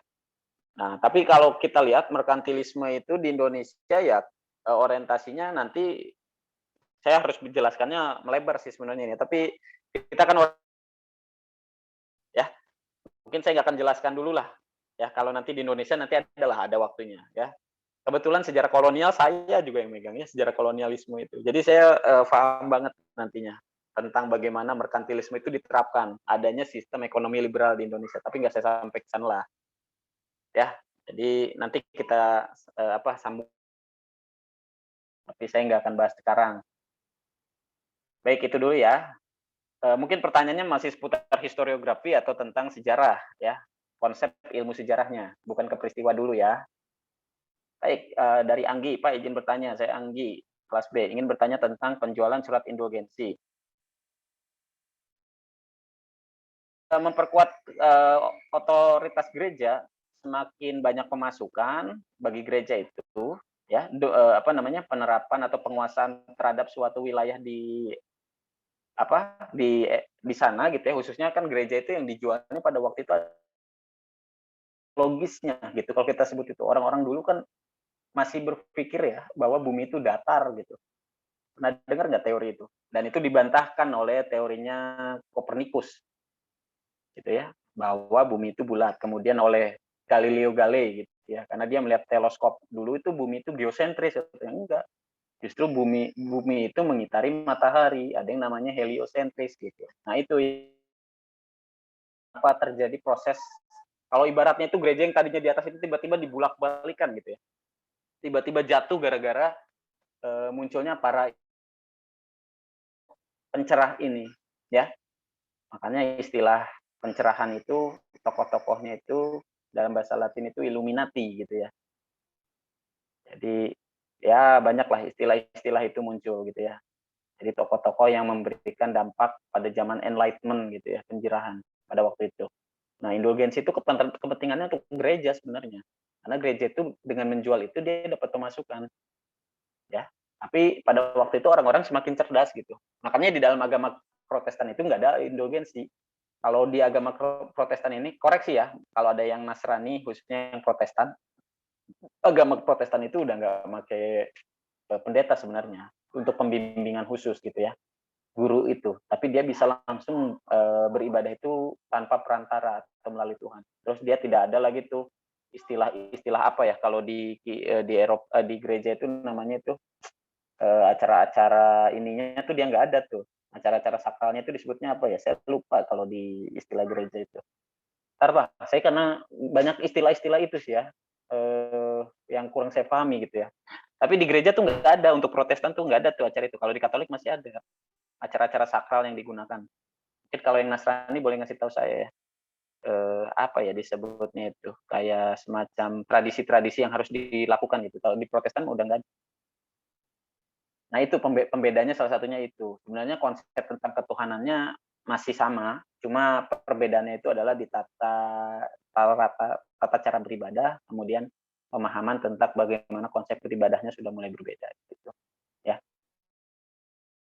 Hanya Martin Luther, dia ngeluarin 95 tesis, kemudian dia tempelkan di gereja Wittenberg Jerman itu waktu itu ya, dan itu bikin Eropa ramai. Reformasi gereja itu Martin Luther itu ya, Lutheranian itu. Jadi dia memang benar-benar membuat posisi Eropa itu yang tadinya dikuasai oleh gereja gitu ya, gereja tiba-tiba pusing gitu. Makanya ada upaya yang dilakukan gereja untuk melawan kegiatan atau dogma dari Martin Luther itu. Disebutnya adalah kontra reformasi gitu ya, yang ingin mempertahankan status quo gereja pada waktu itu. Ya, itu dulu ya penjelasannya. Baik, penulisan sejarah itu bersifat objektif. Itu berawal dari Herodotus. Ya, kalau kita sebut objektif, istilah objektif itu terpusat pada sebuah peristiwa ya. Artinya dia berusaha untuk menuliskan apa adanya. Karena pada waktu masa Herodotus, sejarahnya ada, tapi gitu ya, peristiwanya ada, tapi rekonstruksinya itu masih menggunakan tradisi lisan sederhana gitu. Artinya masih banyak asumsi, apalagi sudut pandang Herodotus sebagai orang Yunani dalam perang Persia itu pasti sangat dominan untuk menyudutkan orang-orang Persia. Makanya tadi saya jelaskan istilah Persia itu menurut Herodotus mereka sebutnya sebagai orang barbar gitu ya. Nah, itu kan istilah subjektifnya Herodotus terhadap bangsa Persia pada waktu itu ya. Dan itulah yang menyebabkan, padahal kalau dipikir-pikir ya, perang antara Yunani dengan Persia itu muara akhirnya adalah terbentuknya peradaban atau kebudayaan Helenisme itu. Padahal, tapi kita tahunya adalah perang Persia itu adalah yaitu perang antara peradaban itu. Tapi kalau kita perhatikan ada percampuran kebudayaan dari hasil Helenis gitu ya. Dan munculnya agama ini, seperti kalau di Persia kan ajaran agama Zoroaster dan sebagainya itu gara-gara peradaban Helenisme itu. Alexander the Great lah tokohnya lah pada waktu itu ya, yang mempopulerkan perang itu. Kemudian, oke itu dulu ya. Saya coba jelaskan satu-satu aja yang bertanya biar cepat. Izin bertanya apa dari Aditya, apa saja dampak perang salib terhadap peradaban Islam? Ya banyak gitu ya. Perang salib itu jangan dipikir beres satu hari ya, periodenya hampir 100 tahun itu perang salib itu ya, untuk memperebutkan kota suci ya, kita sebutnya kota suci itu Palestina kalau sekarang itu ya, Yerusalem lah. Sebenarnya kalau kita berbicara perang salib itu juga dimotori oleh para kaum gerejawan gitu ya, untuk menaklukkan kota tersebut dari kekuasaan dinasti pada waktu itu. Periodenya juga berapa kali ganti tuh ya pada waktu itu ya, mulai dari Abbasiyah, kemudian juga ke Seljuk, keluarga Utsman ya. Jadi itu banyak itu periodenya bergeser. Tapi kalau kita berbicara dampaknya bagi Islam ya sebenarnya tidak melulu kita yang menang ya. Umat Nasrani pernah menang di situ. Waktu itu siapa ya tokohnya itu, Godfrey of Bouillon kalau nggak salah. koreksi juga ya, saya sedikit lupa itu tentang itu. Karena saya nggak terlalu paham tentang sejarah Asia Barat Daya, saya cuma baca bukunya Karen Armstrong itu ya, tentang sejarah Tuhan itu doang, sama satu bukunya Philip Kahiti, judulnya itu adalah Story of Arabs gitu ya. Itu 2 buku itu menjadi buku utama itu dalam pelajaran atau dalam merekonstruksi peristiwa-peristiwa yang terjadi di Asia Barat Daya. Karena saya nyebutnya itu ya secara regionalnya, geografisnya Asia Barat Daya gitu. Dan tidak banyak yang bisa saya jelaskan. Mungkin nanti sama dosen yang lain ya. Saya lebih baik tidak menjawab sesuatu yang belum saya pahami. Tapi intinya gini, peradaban di Asia Barat Daya itu kalau sekarang memang masih menjadi sebuah sengketa ya, khususnya daerah itu. Tapi kan daerah-daerah lainnya sudah tuntas ya. Seperti misalnya kalau kita ngelihat tuh jangan ngelihat Islam munculnya dulu, bagaimana berkembangnya wilayah Hijaz dan Najd. Dulu berpikir Islam itu muncul karena apa? Karena terlalu banyak perang di luar, jadi daerah Mekah itu terabaikan oleh pengaruh-pengaruh peradaban tersebut. Makanya makanya agama itu lahir, Islam itu lahir di situ. Karena pada waktu itu terlalu banyak perang. Ada Romawi yang berperang dengan Persia, Romawi dengan bangsa di Mesir pada waktu itu, ya. Dan kemudian wilayah-wilayah seperti Syam, Syria dan sebagainya, daerah Syam itu ya, itu adalah daerah yang dilalui oleh perdagangan pesisir. Karena itu kan daerahnya kan di Laut Mediteran ya, jadi banyak dermaga di situ, banyak orang berdagang gitu. Bahkan kalau kita menganalisis gitu ya perjalanan Rasul kita Muhammad gitu ya, dia itu kalau Anda baca ceritanya, dia itu pernah diajak pamannya berdagang ya. Nah, diajak pamannya berdagang itu ke negeri Syam. Negeri Syam itu sekarang itu daerah Levan itu. Daerah Levan itu daerah yang Anda cek ya nanti di Maps ya. Itu udah dekat ke Palestina itu sebenarnya itu. Ya, pada waktu itu. Tapi dia nggak sampai ke negeri Syam. Tidak sampai berdagang di sana. Kenapa? Karena tahu di situ ada kalau saya sebut itu ada persaingan teologis gitu ya antara orang-orang Yahudi dan Nasrani pada waktu itu. Karena pada waktu itu Yahudi dan Nasrani juga sudah ada pada waktu itu di daerah Lepan, berdagang juga ya. Makanya pada waktu itu tidak sampai ke sana. Dan Rasulullah juga kalau kita sebut ya, peradaban Islam itu kan sebenarnya mulai menyebar itu bukan pada saat Rasulullah ya, tapi oleh para khalifah penerus dari Rasulullah ya, mulai dari Abu Bakar, kemudian oleh Umar, oleh Utsman, Ali gitu ya, kemudian oleh tokoh-tokoh pejuang Islam lainnya, Khalid bin Walid gitu ya, terus kemudian Tariq bin Ziyad dan sebagainya. Pokoknya itu perkembangannya itu lama sebenarnya. Jadi nggak langsung pada zaman Rasulullah itu malah masih fokusnya adalah di wilayah-wilayah sekarang itu Jazirah Arab aja. Tapi pada masa penerusnya sudah mulai menyebar gitu ya, ajaran-ajaran agama itu. Gitu. Jadi kalau kita tadi berargumentasi, dampak perang salib memiliki dampak dong. Kenapa? Karena melalui perang itu peradaban Islam semakin maju. Kan kalau saya menggunakan teorinya Arnold Toynbee ya tentang challenge and response, semakin dipres sebuah peradaban, semakin maju bangsa tersebut. Contohnya orang Jepang gitu ya. Orang Jepang itu kan sudah terbiasa kena gempa, kena tsunami dan sebagainya, makanya mereka mah 1 atau 3 step di atas kita. Kalau ada gempa, ada tsunami itu kalau kita makan udah banyak korban aja dulu. Kalau Jepang itu sebelum tsunami menghantam wilayah pesisir gitu ya, alarm itu udah bunyi, kemudian gedungnya itu udah disetting untuk tahan gempa gitu ya. Karena apa? Karena mereka itu menghadapi musuh alamiah, bukan musuh yang gampang, tapi dia melawan musuh alaminya ya alam gitu. Apakah ya makanya itulah yang menyebabkan Jepang itu maju karena daerahnya memang harus tahan terhadap serangan-serangan alam gitu. Nah itu contoh konsep bagaimana teori sejarah itu digunakan gitu ya. Dan itulah muncul gitu. Semakin besar tantangannya pada waktu itu kan porosnya itu kan Islam melawan Nasrani pada waktu itu, khususnya gereja. Gitu. Semakin kuat dua-duanya. Ketika gereja masih mempertahankan the dark age-nya, Islam malah berkembang gitu. Tapi sekarang kembalikannya, ketika muncul periode Renaissance di Eropa, nah Islam semakin mundur. Kenapa? Pengetahuan dan ilmunya itu teradopsi ke Eropa pada waktu itu, ya. Gitu. Ditambah lagi ada masalah internal kalau di agama Islam pada waktu itu. Masalah internalnya adalah persaingan antar ini ya. Kenapa deh?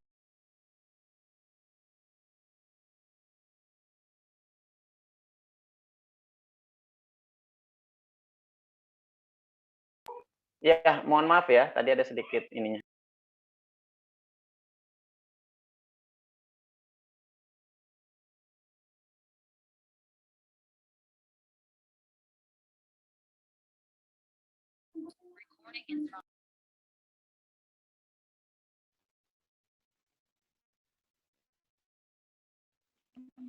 Mohon izin, suaranya tidak terdengar, Pak.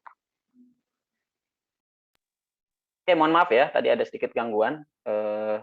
Ada yang mengajukan tangan ini, ada Putri, ada Atik. Mungkin pilih salah satu dulu lah, ya. Atik dulu mungkin, silakan. Jika ada yang mau ditanyakan langsung.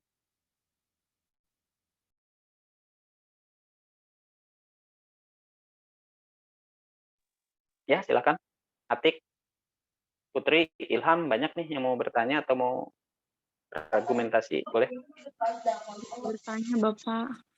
Ya, silakan. Putri izin bertanya mengenai masa Renaissance, yaitu di mana adanya reformasi gereja yang dipelopori oleh Martin Luther di Jerman. Martin Luther itu tidak menyukai adanya penyimpangan-penyimpangan di gereja.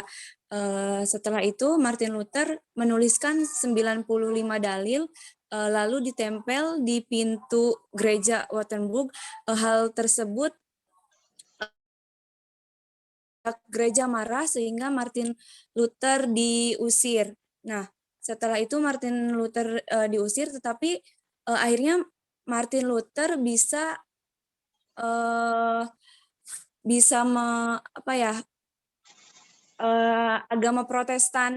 agama Protestan oleh Martin Luther. Selain itu, apa yang dilakukan Martin Luther setelah Martin Luther tersebut diusir oleh pihak gereja, sehingga Martin Luther bisa membuat agama Protestan baru tersebut, Bapak. Terima kasih. Nah, nggak nanggap dia. Baik, apa ya? itu, Ya, tadi saya sudah sepertinya sampaikan dia- sedikit. Saya sudah sampaikan sedikit tentang bagaimana reformasi gereja. Sebenarnya kalau untuk lebih tepatnya nanti kita di perkuliahan sejarah Eropa ya, itu pasti akan saya bahas. Tapi intinya gini, ini kaitannya dengan historiografi ya. Jadi pada zaman abad pencerahan itu, penulisan sejarah itu semakin terbuka. Walaupun aspek metodologinya baru diperkenalkan oleh penulisan sejarah kritis, Leopold von Ranke itu ya. Nah, ketika pada waktu itu kan minimalnya dengan membuka dahulu gitu ya. Bagaimana? Sebenarnya kan orientasi orang Renaissance itu bukan ingin apa ya, kalau kita sebut itu ingin segera berubah total, enggak. Justru yang ingin dirubahnya itu bukan masalah agama, bukan. Agamanya diganti itu enggak, tapi justru lebih konsentrasinya bagaimana kebudayaan Yunani dan Romawi itu bisa diadopsi dahulu gitu ya. Makanya pada waktu itu tokoh-tokoh seperti Leonardo da Vinci, kemudian juga Michelangelo, Donatello, kemudian ada Raphael, yang sebagian besar adalah sebagian juga itu para pendeta itu ya, atau para biarawan itu terbuka pemahamannya mengenai bagaimana harus kita itu melihat konstruksi dari dua sisi gitu ya. Artinya kalau yang tadinya itu istilah memento mori, ingat mati gitu ya, itu ada lagi lawan dari memento mori ya, namanya carpe diem gitu ya. Tulisannya itu CARP diem gitu ya. Carpe diem itu artinya adalah nikmati hidup gitu. Artinya ketika kita berbicara ingat mati ya berarti lawannya adalah nikmati kehidupan. Nikmati dalam artian di sini adalah perkembangan ilmu pengetahuan harus semakin bertambah gitu ya. Dan itu tujuannya adalah tidak boleh gitu ya antara ilmu pengetahuan dengan gereja itu berseberangan. Karena apa? Karena kalau tujuan ilmu pengetahuan itu adalah memperkuat teologi sebenarnya, memperkuat keimanannya. Tapi oleh orang-orang gereja pada waktu itu ada permasalahan. Karena apa? Pengetahuan itu dianggap nanti bisa meruntuhkan dogma dan aturan-aturan gereja di Eropa pada waktu itu. Dan itulah yang harus dikonsentrasikan sebenarnya kalau dalam sejarah ya. Tapi kita kan fokusnya di historiografi ya. Jadi kalau kita berfokus di historiografi maka sebenarnya bagaimana penulisan pada waktu itu, historiografi pada masa itu di Eropa gitu ya. di Eropa itu semakin berkembang, semakin ya tulisannya pokoknya masih seputar-seputar biarawan, tapi mungkin sudah pendekatan metodologisnya sudah semakin ketat gitu ya, lebih objektif kan sudah mulai itu. Dan itu bisa dimulai sebenarnya pada abad pencerahan itu ya. Dan memang sudah banyak sih pada masa abad pencerahan itu tulisan-tulisan tentang gereja, tapi dengan tataran atau nilai yang lebih objektif gitu.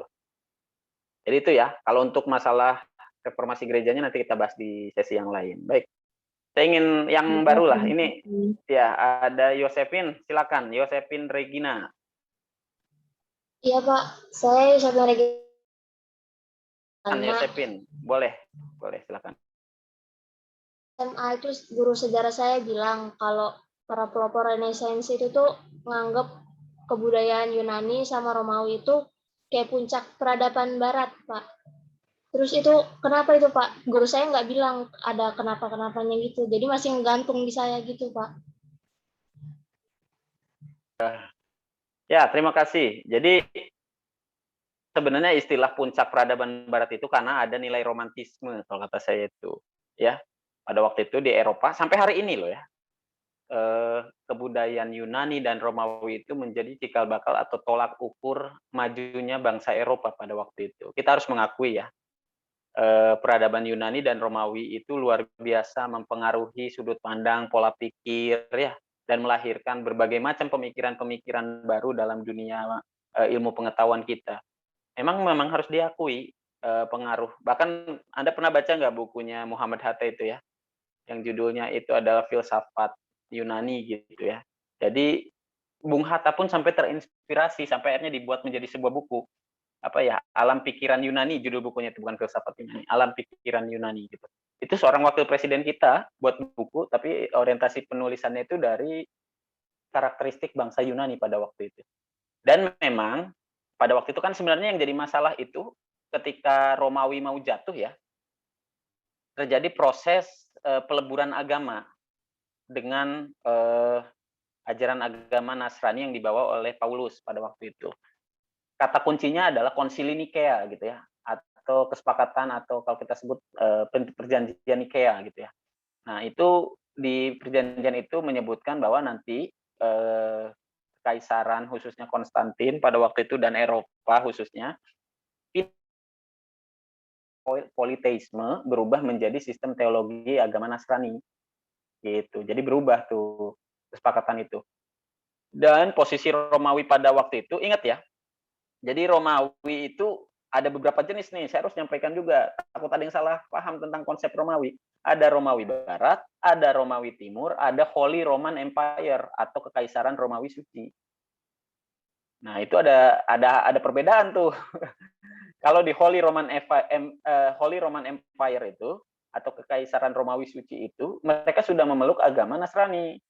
Kemudian berkembang di Eropanya dinasti Karolingia dan Merovingia gitu. Tapi saya nggak akan jelasin deh yang itu nanti dulu ya. Masih ada momentumnya, tapi bukan saat sekarang ya. Jadi ada pemahaman itu.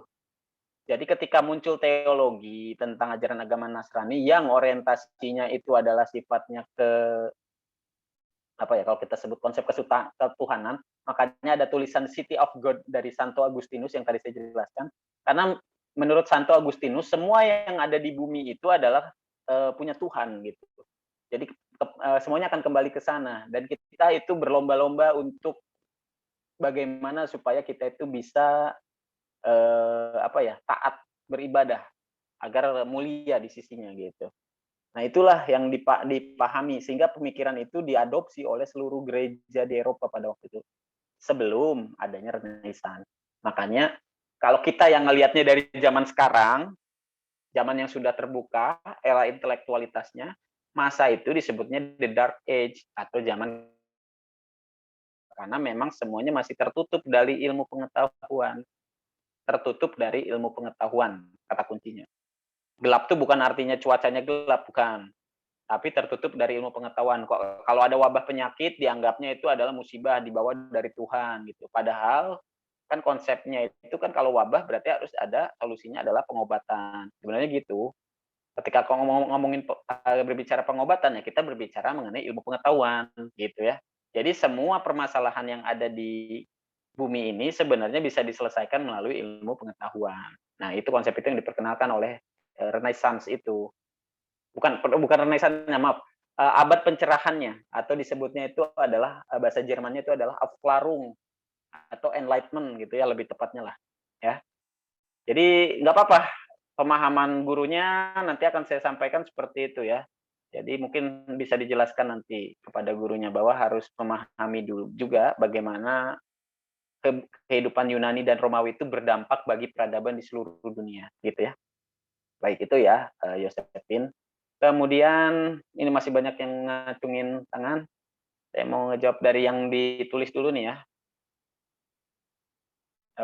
Dari sebentar, gantian ya. Tadi sudah, ini banyak juga ya. Nur Yasin, nanti yang ngacungin tangan selanjutnya. Bertanya, pengaruh Renaissance itu ada yang namanya muncul pembaruan dan penemuan baru yang terkenal disampaikan ke berbagai penjuru dunia. Pertanyaan, pembaruan dan penemuan apa yang terkenal penjuru dunia? Banyak, ya. Tokoh-tokoh penemu aja banyak itu. Itu bagian dari kelahiran ilmu pengetahuan ya. Misalnya Thomas Alva Edison, Isaac Newton, kemudian Newton memperkenalkan gravitasi. Ya, Thomas Alva Edison memperkenalkan tentang sistem lampu pijar. Kemudian juga ya banyak, itu kan bagian dari ilmu pengetahuan ya. Jadi saya rasa banyak ilmu pengetahuan itu nggak melulu teknologi ya, termasuk di situnya ada tentang perhitungan rumus gitu ya. Yang sebelumnya diperkenalkan oleh orang Yunani kan, Pitagoras itu dari Yunani udah ada, tapi akhirnya dikembangkan lagi menjadi suatu tata hitung gitu ya, tata hitung apa namanya, yang lebih baru, yang lebih mengena kepada disiplin ilmu tertentu, misalnya fisika dan sebagainya ya. Itu berkembang akhirnya pada waktu itu ya. Jadi tokoh-tokoh itulah yang memperkenalkan ilmu fisik ya, lebih tepatnya gitu dalam peradaban sampai hari ini, dan kita bisa menikmatinya gitu ya, hasil dari jerih payahnya. Itu bagian yang lahir. Kalau dari lukisan banyak, Leonardo da Vinci itu buat tulisan bagus tuh. Judulnya itu The Last Supper gitu ya. The Last Supper itu perjamuan terakhir ketika Yesus Kristus. Di situ juga ada beberapa muridnya, disebutnya kan perjamuan terakhir ya, berarti sebelum Kristus itu disalib gitu ya kalau kita sebut. Terus kemudian banyak lah kalau kita sebut Galileo Galilei, penemu teleskop. Padahal dia pendeta. Ya. Kemudian juga Alessandro Volta, sama itu juga lampu ya, listrik baterai sebenarnya kalau lebih tepatnya. Kemudian siapa lagi ya? Banyak lah, itu tokoh-tokoh yang mempopulerkan penemuan-penemuan dunia. Mungkin nanti bisa browsing ya, banyak.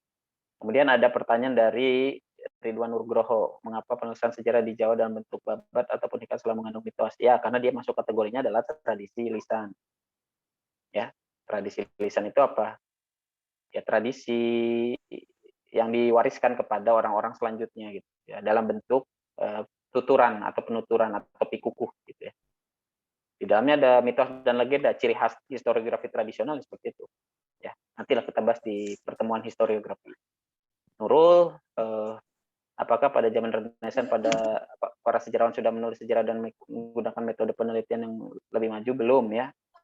Maksudnya penelitian yang menggunakan tataran metodologis yang kita pahami sekarang, heuristik kritik, itu baru diperkenalkan pada masa Leopold von Ranke tentang sejarah kritis. Kalau pada waktu itu gimana? Ya menggunakan, makanya pada waktu Yunani dan Romawi itu tulisannya nggak kayak historiografi sekarang, dulu mah benar-benar puisi ya. Puisi sejarah kalau kita sebut gitu. Jadi memang masih sangat sederhana dan sangat subjektif. Rian Julfansa dari kelas A. Mengapa pengaruh kolonialisme khususnya negara Eropa yang masih terasa pengaruhnya? Contohnya konflik antara negara Asia, banyak seperti Inggris dan Eropa. Apa yang menjadikan negara Eropa begitu kuat? Ya gampang.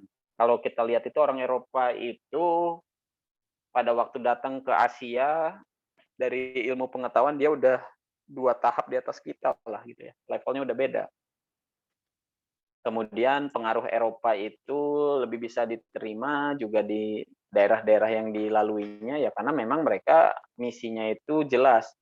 Bagian daerah yang dilalui oleh orang Eropa itu bahkan belum mengetahui agama ya, pada waktu itu masih menggunakan ajaran kepercayaan setempatnya gitu.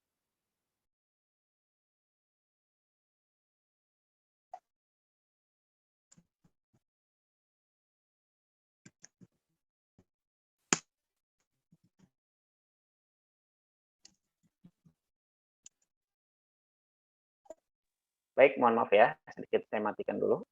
Jadi itu ya, kenapa campur tangan Eropa itu lebih kuat di negara-negara Asia ya gampang, karena periode kolonialisme diterapkan, kemudian paham-paham Eropanya dimasukkan juga ke situ.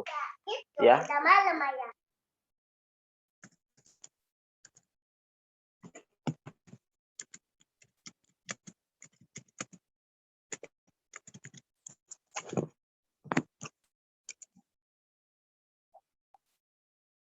Ya itu ya, jadi itu.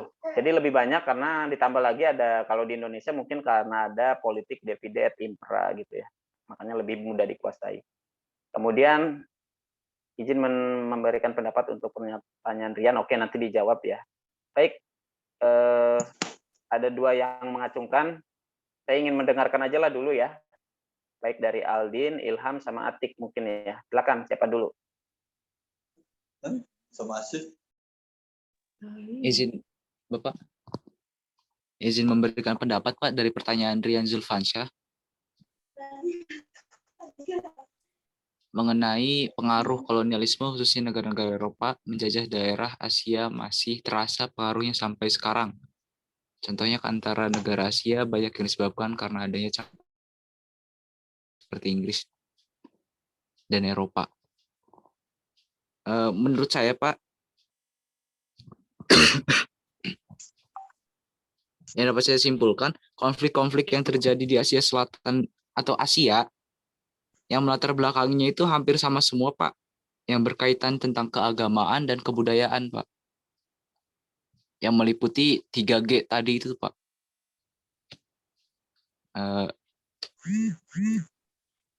Gold, gospel, sama glory. Emas, keagamaan, sama kemenangan. Mungkin itu, Pak. Terima kasih. Ya, baik. Terima kasih. Ya, jadi politik atau periode yang kita sebutnya periode imperium ya. Imperium itu mereka mencoba melebarkan kekuasaannya dengan motif imperialisme kuno. Gold itu mencari kejayaan. Kemudian juga ada gospel, ada upaya untuk menyebarkan ajaran agama. Gold itu artinya mencari kekayaan. Glory itu mencari kejayaan ya. Kemudian ada gospel gitu ya. Itu upaya untuk semangat di bangsa Eropanya, ada semangat reconquista ya, penaklukan terhadap daerah-daerah yang pada waktu itu mereka ada dendam juga sebenarnya, dendam dalam artian bukan dendam ini ya. Tapi pada waktu itu beberapa wilayah Nasrani berhasil dikuasai oleh bangsa Turki Seljuk yang beragama Muslim gitu ya. Makanya pada waktu itu ada upaya untuk membalas sebenarnya. Membalasnya bukan ngebalas ke Turkinya, tapi kepada daerah-daerah yang waktu itu menganut ajaran agama yang sesuai dengan pada waktu itu menjadi lawannya, ya. Gitu. Makanya kalau di Indonesia itu khususnya ya, Belanda itu sampai punya satu organisasi. Pernah ditulis sama teman saya, sama adik kelas saya namanya Yasmin ya. Nama organisasinya itu adalah NZG ya, organisasi pengkabaran Injil gitu kalau kita sebut, milik Hindia Belanda. Nah itu adalah salah satu organisasi yang memang bertugas untuk melakukan proses penyebaran.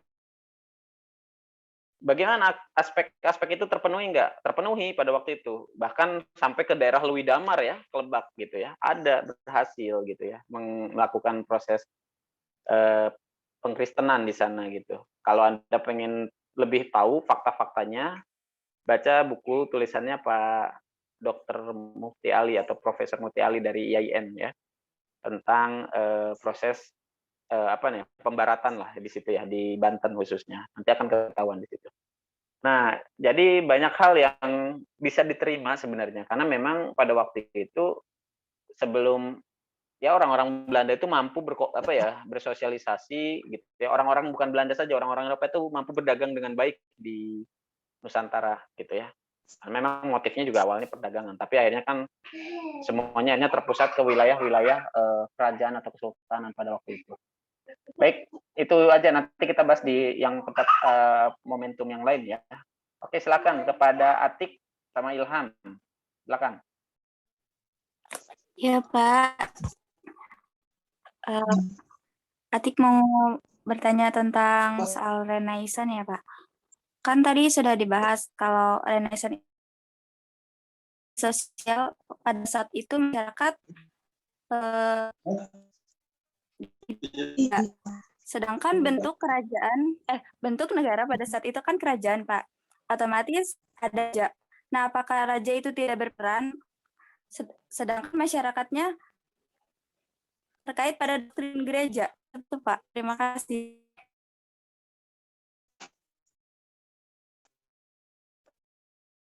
Baik, mungkin kita harus lihat dulu periodisasi bagaimana orang-orang Eropa datang ke Nusantara ya. Bangsa Portugis itu kalau kita sebut sebagai pelopor orang pertama yang datang ke wilayah Nusantara. Tiba di Malaka tahun 1511 pada waktu itu. Tokohnya waktu itu yang datang pertama adalah Alfonso de Albuquerque gitu ya. Jadi dia pertama kali tiba di Malaka berarti periode abad ke-16. Waktu itu hampir sebagian besar kerajaan di Nusantara itu sudah berbentuk kesultanan gitu ya. Ada nggak kerajaan-kerajaan yang masih memeluk agama Hindu dan ini? Ada, tapi tidak banyak. Maksudnya dalam artian pada waktu itu periodenya itu sudah banyak dikuasainya oleh para saudagar dari atau pedagang-pedagang yang atau kalau saya sebutnya kesultanan Islam pada waktu itu.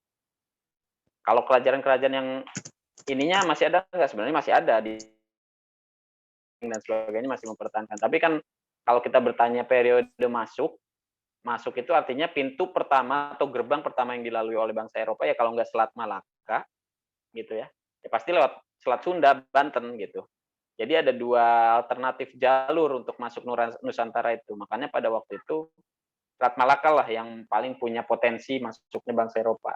Dan memang itulah kalau kita bertanya bagaimana upaya yang dilakukan oleh kerajaan-kerajaan kesultanan ya pada waktu itu banyak, bahkan makanya kalau kita sebut banyak terjadi perang ya kalau kita sebut ya.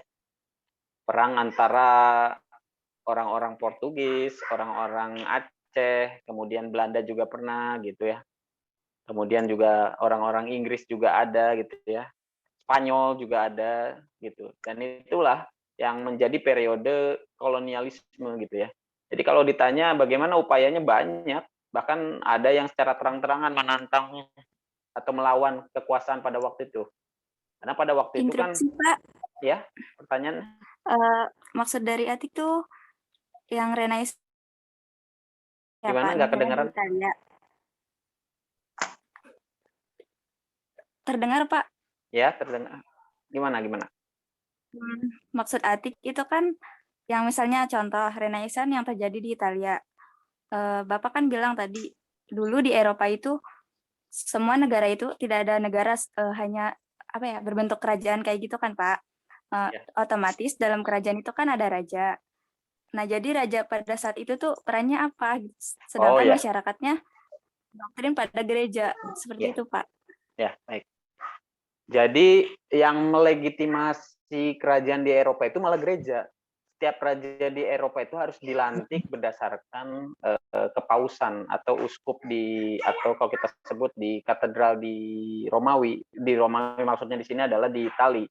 Pada waktu itu Vatikan lah yang berkuasa. Makanya pada waktu itu dogma gereja itu tidak merujuk pada gerejanya saja, tapi setiap rakyat itu harus patuh kepada para raja, karena raja ini dianggap sebagai perwakilan Tuhan yang mengatur kehidupan. Akhirnya terjadi proses yang kita pahami sampai hari ini, yang kita sebut adalah Revolusi Prancis. Revolusi Prancis inilah yang melatar belakangi terbentuknya negara-negara di Eropa. Karena banyak yang ingin memisahkan diri dari kingdom-kingdom tersebut, ya. Banyak yang pecah, gitu ya. Karena apa? Ada semangat nasionalisme di masing-masing wilayah di Eropa pada waktu itu.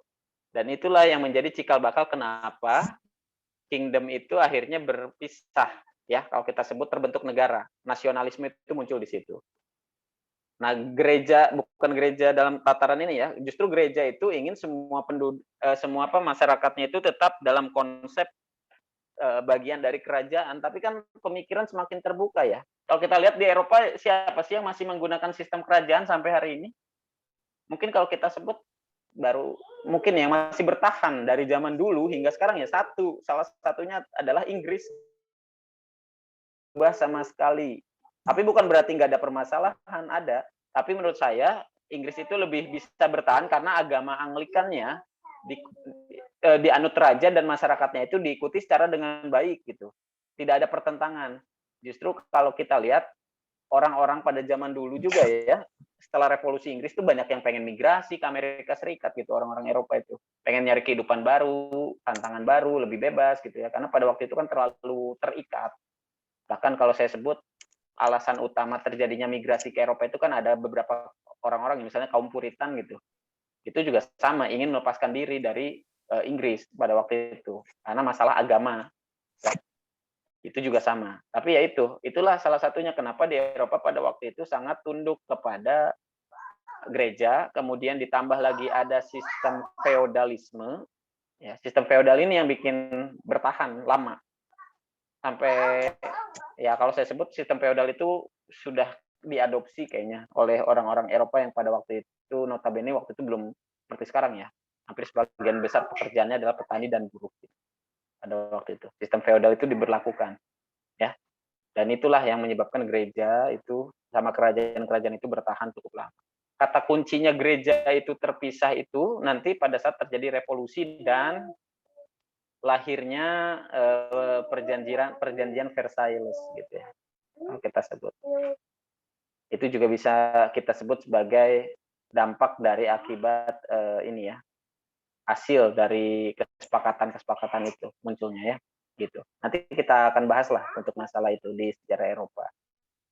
Oke, itu terakhir ya dari Ilham. Alif, silakan. Ya, terima kasih Pak. Sebelumnya nama saya Ilham Alif Saputra dari kelas A. Saya ingin bertanya tentang bangsa Arya Pak. Bangsa Arya itu apa sih Pak? Dan kenapa bangsa Arya itu overpower sampai bisa menaklukkan bangsa Dravida? Dan mengapa bangsa Jerman terutama yang kepemimpinan Nazi itu Hitler itu menganggap bangsa Jerman itu ras murni Arya? Terima kasih.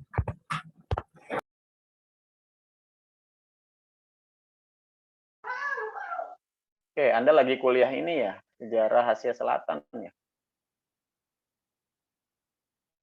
Jadi saya sebut ya. Boleh berpendapat, Pak? Boleh, silakan. Silakan, stop. Bantu jawab ya Ilham. Kalau yang dipelajari waktu SMA, bangsa Arya adalah bangsa yang berkulit putih. Nah, jadi suku Dravida itu kan kulitnya hitam. Jadi si bangsa Arya ini nih kayak mengakui kalau dia tuh yang harusnya berkuasa. Jadi kulit putih tuh lebih apa ya? Kayak lebih bagus gitu daripada kulit hitam. Seperti itu, Pak. Terima kasih. Izin berpendapat, Pak. Izin berpendapat, Pak. Ya, silakan. Kalau menurut saya itu bangsa Arya itu kan bangsa penjajah, Pak. Jadi bangsa Arya itu sudah terlatih dari segi perang, dari segi fisiknya. Sedangkan bangsa Dravida itu memiliki peradaban yang maju kan, Pak. Seperti di Asia Selatan, India gitu. Nah, bangsa Arya itu merupakan bangsa penjajah yang mengelilingi dunia untuk mendapatkan daerah jajahannya, Pak. Makanya bangsa Arya itu menang melawan bangsa Dravida karena merupakan bangsa yang udah jago perang gitulah Pak, kalau menurut saya, Pak. Terima kasih.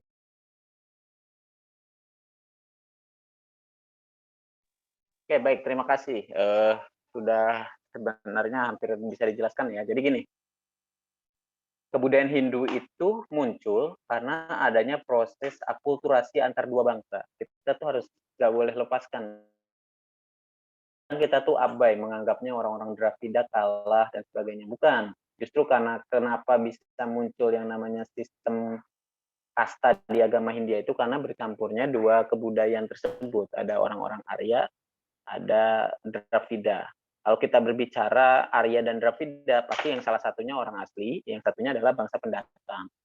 Jadi orang Arya itu memang kalau kita sebut itu rasnya itu ya, dia itu ras proto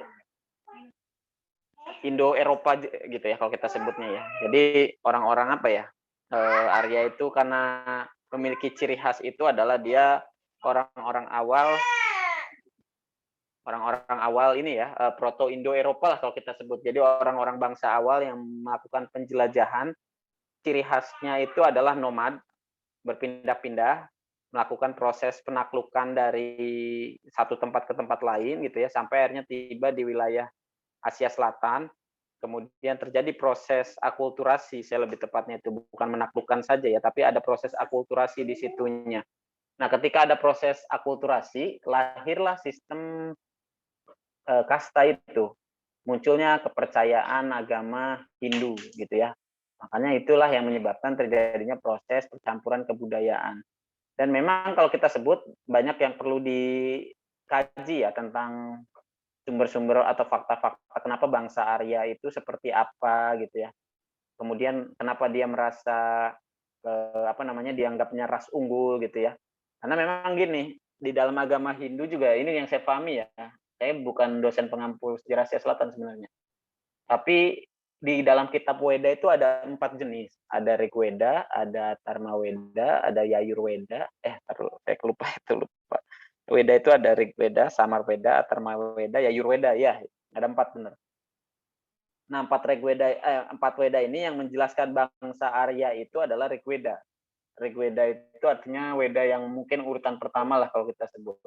Jadi dia itu mungkin kalau saya disebut ras unggul karena pernah ada interpretasi mungkin di dalam Rigweda itu bahwa dia itu sebagai sebuah bangsa yang sudah diceritakan di dalam Rigweda itu sebagai orang-orang yang kuat secara fisikal gitu ya. Kemudian karena dia bangsa penjelajah, nomad, nah itu diceritakan bangsa Arya itu seperti itu. Untuk fakta antropologisnya, nah saya harus banyak baca, jujur aja. Kenapa harus banyak baca? Karena bangsa Arya ini entah itu kalaupun mau disebutkan ciri-ciri fisiknya berkulit seperti ini gitu. Itu saya perlu membaca antropohistorinya gitu ya. Jadi seperti apa sih wujudnya, peninggalan kebudayaannya seperti apa. Yang jelas gini, sebelum adanya agama Hindu, orang-orang di situ udah pada mempunyai kepercayaan politeisme sendiri gitu ya. Misalnya percaya dengan api atau agni gitu ya, percaya dengan indra, percaya dengan macam-macam gitu ya. Jadi ada banyak hal yang dia udah punya politeisme gitu. Kemudian baru bercampur lah gitu. Dan itulah yang kalau saya sebut menjadi periode yang khusus gitu ya untuk menjelaskan tentang Asia Selatan. Sebenarnya jauh sih dari konsep yang saya jelaskan ya, karena kita kan bahas tentang historiografi ya. Jadi ketika menjelaskan itu saya juga perlu banyak baca itu ya tentang bangsa Arya. Kemudian bagaimana kaitannya dengan Hitler dan sebagainya. Mungkin orang-orang Hitler, bukan orang Hitler ya, mungkin tulisan Hitler di bukunya Mein Kampf itu perjuangannya ada menceritakan tentang karakteristik orang-orang Bavarian, Makedonia yang mungkin mirip dengan orang-orang Arya gitu. Dan teori itu atau hipotesis itu dipercaya oleh Hitler bahwa mereka itu berasal dari keturunan itu. Bisa saja. Dan itu harus bisa dibuktikan secara antropologis gitu ya. Ada benar keturunannya, nenek moyangnya dan sebagainya. Kan itu bisa dianggapnya sebagai sebuah kepercayaan. Tapi kan kepercayaan Hitler ini sesat akhirnya. Kalau memang dia sebagai ras unggul kan akhirnya dia berpikir bangsa lain itu adalah sebagai bangsa yang lemah, ada sisi seluruh tempat atau menguasai seluruh bangsa yang ada di dunia, kan ini yang menyebabkan terjadinya perang yang panjang ini, perang dunia gitu ya. Karena ada salah pemahaman tentang ras yang unggul itu menurut Hitler. Memang salah satu di buku ceritanya itu, Mein Kampf itu ya, Perjuanganku, judul bukunya itu. Dia memang menceritakan seputar karena orang-orang Arya itu memang orang-orang unggul. Ras Indo-Jerman itu ras unggul gitu. Tapi ini kan harus bisa dibuktikan. Jangan dia blind nasional gitu ya. Jadi dia nasionalismenya buta gitu. Akhirnya dia menjadi ultranasionalisme. Ultranasionalisme ini yang bikin perang. Fasisme di Italia, kemudian ada prinsip lagi kalau di Jepang itu namanya Hakoichiu gitu ya. Nah, inilah istilah-istilah fasis yang bikin kita itu terlibat dalam Perang Dunia Kedua. Ya. Kalau di Jerman ada istilahnya itu Lebensraum, ruang itu ya, ruang apa ya kalau kita sebut ruang kehidupannya. Jadi Jerman itu harus berada, bahkan sampai lagu Jerman tahu nggak, Deutschland. Dulunya itu lagunya sekarang tuh disebutnya Deutschland, tanah Deutsch itu tanah Bavarian, tanah Jerman.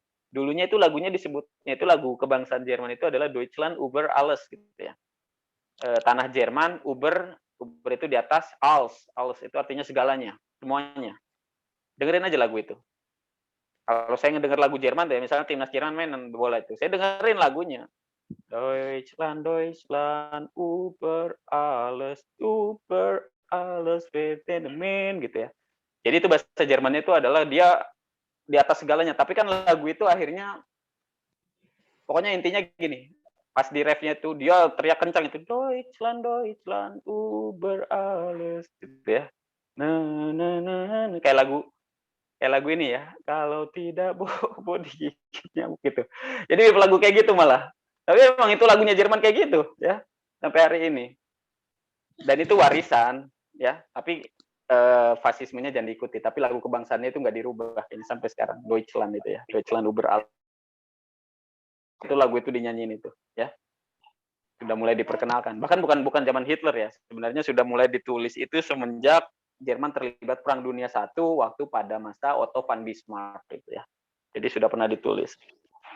Tapi udahlah, itu nanti kita bahasnya di sejarah Eropa lah ya. Pokoknya intinya hipotesisnya saya belum banyak paham tentang bangsa Arya. Mungkin kalau saya berargumentasi, kalau di bukunya Mencken dia pernah menyebut Hitler itu bahwa merasa keturunan ras Indo-Jerman gitu aja yang saya tahu. Ya. Oke, Gitu dulu. terima kasih. Ya, baik. Sudah tidak ada lagi ya yang bertanya, mungkin saya tutup dulu karena sudah jam 8.41. Sebenarnya kita sampai 8.45 ya kalau 2 SKS itu. Jadi intinya penulisan sejarah akan terus berkembang. Kesimpulannya itu. Kenapa dia berkembang? Satu, ilmu itu pasti berkembang. Ya. Sesuai dengan Zeitgeist, jiwa zaman. Semua disiplin ilmu akan berkembang sesuai dengan jiwa zamannya. Makanya sebagai seorang pembelajar itu harus mampu mengikuti perkembangan zaman, termasuk di dalam ilmu sejarah. Di dalam ilmu sejarah ini ada model-model, nanti akan saya sampaikan kalau ada waktunya. Ada model-model di dalam historiografi yang bisa diikuti, misalnya covering law model gitu ya, ada hermeneutics gitu, ada CTL dan sebagainya. Itu bisa digunakan sebagai pendekatan. Tapi sekali lagi, itu harus dilakukan yang namanya proses kritis. Karena apa? Sejarah yang harus banyak ditulis sekarang itu adalah bukan kembali lagi ya, ini kalau menurut saya berarti hipotesis saya, atau saya menganalisis bahwa jangan banyak nulis tentang sejarah orang besar sekarang mah. Bung Karno itu udah nggak perlu ditulis lagi menurut saya mah, karena sudah banyak kajian tentang Bung Karno. Justru yang perlu banyak ditulis adalah bagaimana orang-orang marginal, misalnya etnis Tionghoa, kaum pesisir, masyarakat maritim, masyarakat pedesaan, ya itu yang harus banyak dikaji dalam historiografi saat ini. Karena apa? Karena kita harus mengangkat historiografi yang sifatnya lokal untuk memperkuat historiografi yang nasional kita. Jadi historiografi nasional kita itu di buku teks itu sudah cukup menurut saya. Kalaupun ada perdebatan di dalam buku teks, biarkan perdebatan itu urusan sejarawan. Yang penting siswa paham dengan apa yang terjadi atau siswa paham tentang sejarah Indonesia. Nah, pendekatan ini yang harus dikuasai oleh para guru-guru baru nih. Anda semua kan calon guru nih, calon pendidik insya Allah. Atau tenaga pengajar, guru sejarah dan sebagainya. Atau mungkin nanti ada yang jadi dosen juga dan sebagainya. Nah, Anda harus paham bahwa di dalam pendekatan metodologi itu banyak aspek. Salah satu aspek yang paling banyak dikaji adalah tentang bagaimana menulis sejarah-sejarah yang kaitannya tematis ya. Sejarah tematis itu sejarah kaum-kaum ya tadi yang saya sebut. Sekarang mulailah bergeser penulisan itu ke arah maritim dan sebagainya ya. Sejarah sosial, sejarah pedesaan, sejarah perkotaan, publik gitu ya. Jadi saya pengen ada pengkajian itu sudah ke arah yang lebih spesifik gitu ya. Udah lagi jangan nulis tentang revolusi Indonesia, kemerdekaan, peristiwa Rengas Dengklok, udah cukup itu mah kalau kata saya. Jadi harus banyak yang ditulisnya justru di luar yang seperti itu. Anda juga kan lebih senang nulis hal-hal yang kita tidak ketahui ya, misalnya tentang sejarah kuliner gitu ya. Sekarang itu udah banyak. Sejarah perempuan, ya orientasinya tuh udah arah-arah ke sana, ya. Jadi itu yang harus banyak dikaji tentang bagaimana kaum perempuan, gender dan sebagainya. Terus kemudian juga bagaimana kalau saya lihat itu kan tulisan-tulisan pop sejarah sekarang ini banyak ya. Ada yang membahas tentang Nyai, ada yang membahas tentang pokoknya banyak lah yang baru-baru. Kayak sekarang aja nih, saya udah bosen membaca sejarah Indonesia, akhirnya yang saya tulis ya sejarah Banten aja, ngapain nulis yang lain, atau sejarah daerah lain yang Anda tinggal nggak apa-apa, sejarah tentang kampung, toponimi daerah, toponimi nama jalan, gitu ya. Kayak misalnya di Serang nih, toponimi jalan di Serang kan kita kadang-kadang abai. Kenapa jalan yang di Ciracas itu diberikan nama, Ciracas itu kan daerah yang dari Kebon Jahe sampai ke Kepandean kan, kenapa nama jalannya misalnya Jalan TB Suwandi, siapa TB Suwandi tersebut, kan itu kan banyak yang nggak tulis, nggak ada yang tahu tuh. Atau misalnya kenapa jalan yang di daerah Cinanggung di kota Serang tuh ya, Cinanggung itu berarti dari Ciceri sampai ke arah ke arah ini ya, Warung Jaut tuh ya, ke Trondol, itu namanya daerah atau nama jalannya itu adalah Jalan Trip Jamak Sari gitu ya. Itu banyak harus ditulis tuh, toponimi tokoh-tokoh itu banyak yang harus tulis ya, karena memang kalau nggak ditulis ya kita udah tahu nama doang aja, nggak tahu nama perannya apanya gitu ya, jadi harus banyak ditulis. Jadi itu ya, saya sih pengennya Anda nanti sudah kalau udah deskripsinya juga harusnya udah nulis ke tahap yang lebih ini ya, lebih banyak menulis tentang sejarah lokal intinya gitu. Kalau yang di Jawa, di Brebes, di Tegal gitu ya, ya tulislah nama jalan-jalan atau tokoh pahlawan lokal di sana. Tulis ya. Peristiwa 3 daerah tuh ada tuh kalau di sana itu terkenal. Peristiwa 3 daerah itu ya. Di daerah Tegal, daerah apalagi itu Brebes gitu ya, Pekalongan kalau nggak salah itu terkenal tuh. Peristiwa revolusi fisik itu. Itu juga bisa ditulis ya. Baik, itu aja ya. Waduh, masih ada pertanyaan nih, tapi udah mau beres ya. Konsep peristiwa jatuhnya Konstantinopel ke Turki Utsmani. Bentuk dari pengembangan ilmu sejarah zaman Islam. Iya. Jadi ketika Turki Utsmani berkuasa, dinasti Seljuk, perkembangan peradaban Islam juga maju di situ. Eropanya lagi the Dark Age, ya, zaman kegelapan. Intinya gitu ya. Tolak ukurnya memang, pokoknya turning point di mana dia, kalau peradaban itu kalau udah naik gitu ya, ada masanya dia akan push gitu jatuh.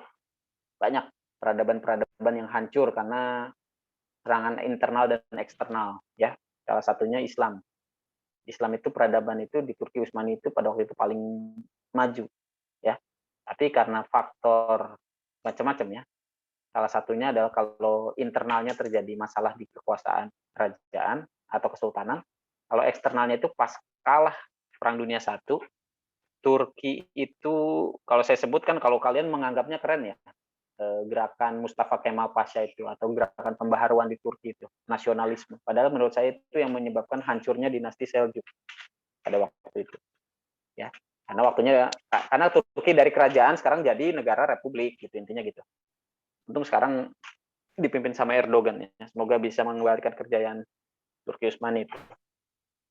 Ya udah itu aja ya. Nanti kita diskusi lagi minggu depan.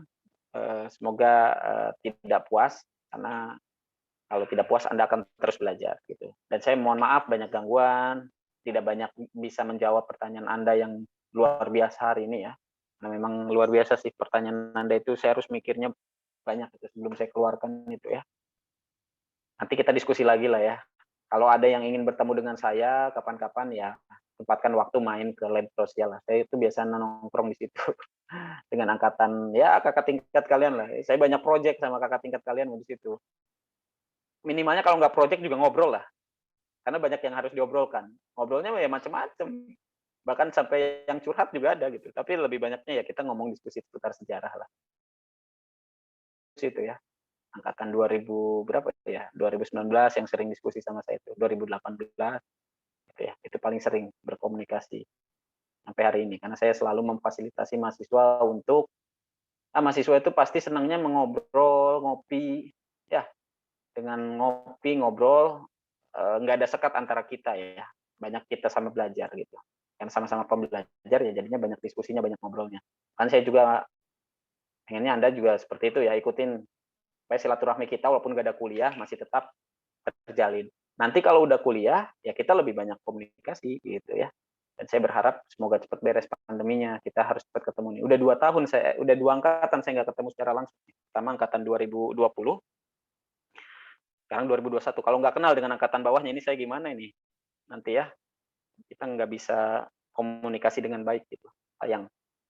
Ya udah itu aja ya dari saya. Sampai ketemu lagi minggu depan. Kurang lebihnya mohon maaf. Wabillahi taufiq wal hidayah. Assalamualaikum warahmatullahi wabarakatuh. Waalaikumsalam warahmatullahi wabarakatuh. Terima kasih, Pak. Terima kasih banyak, Pak. Terima kasih banyak.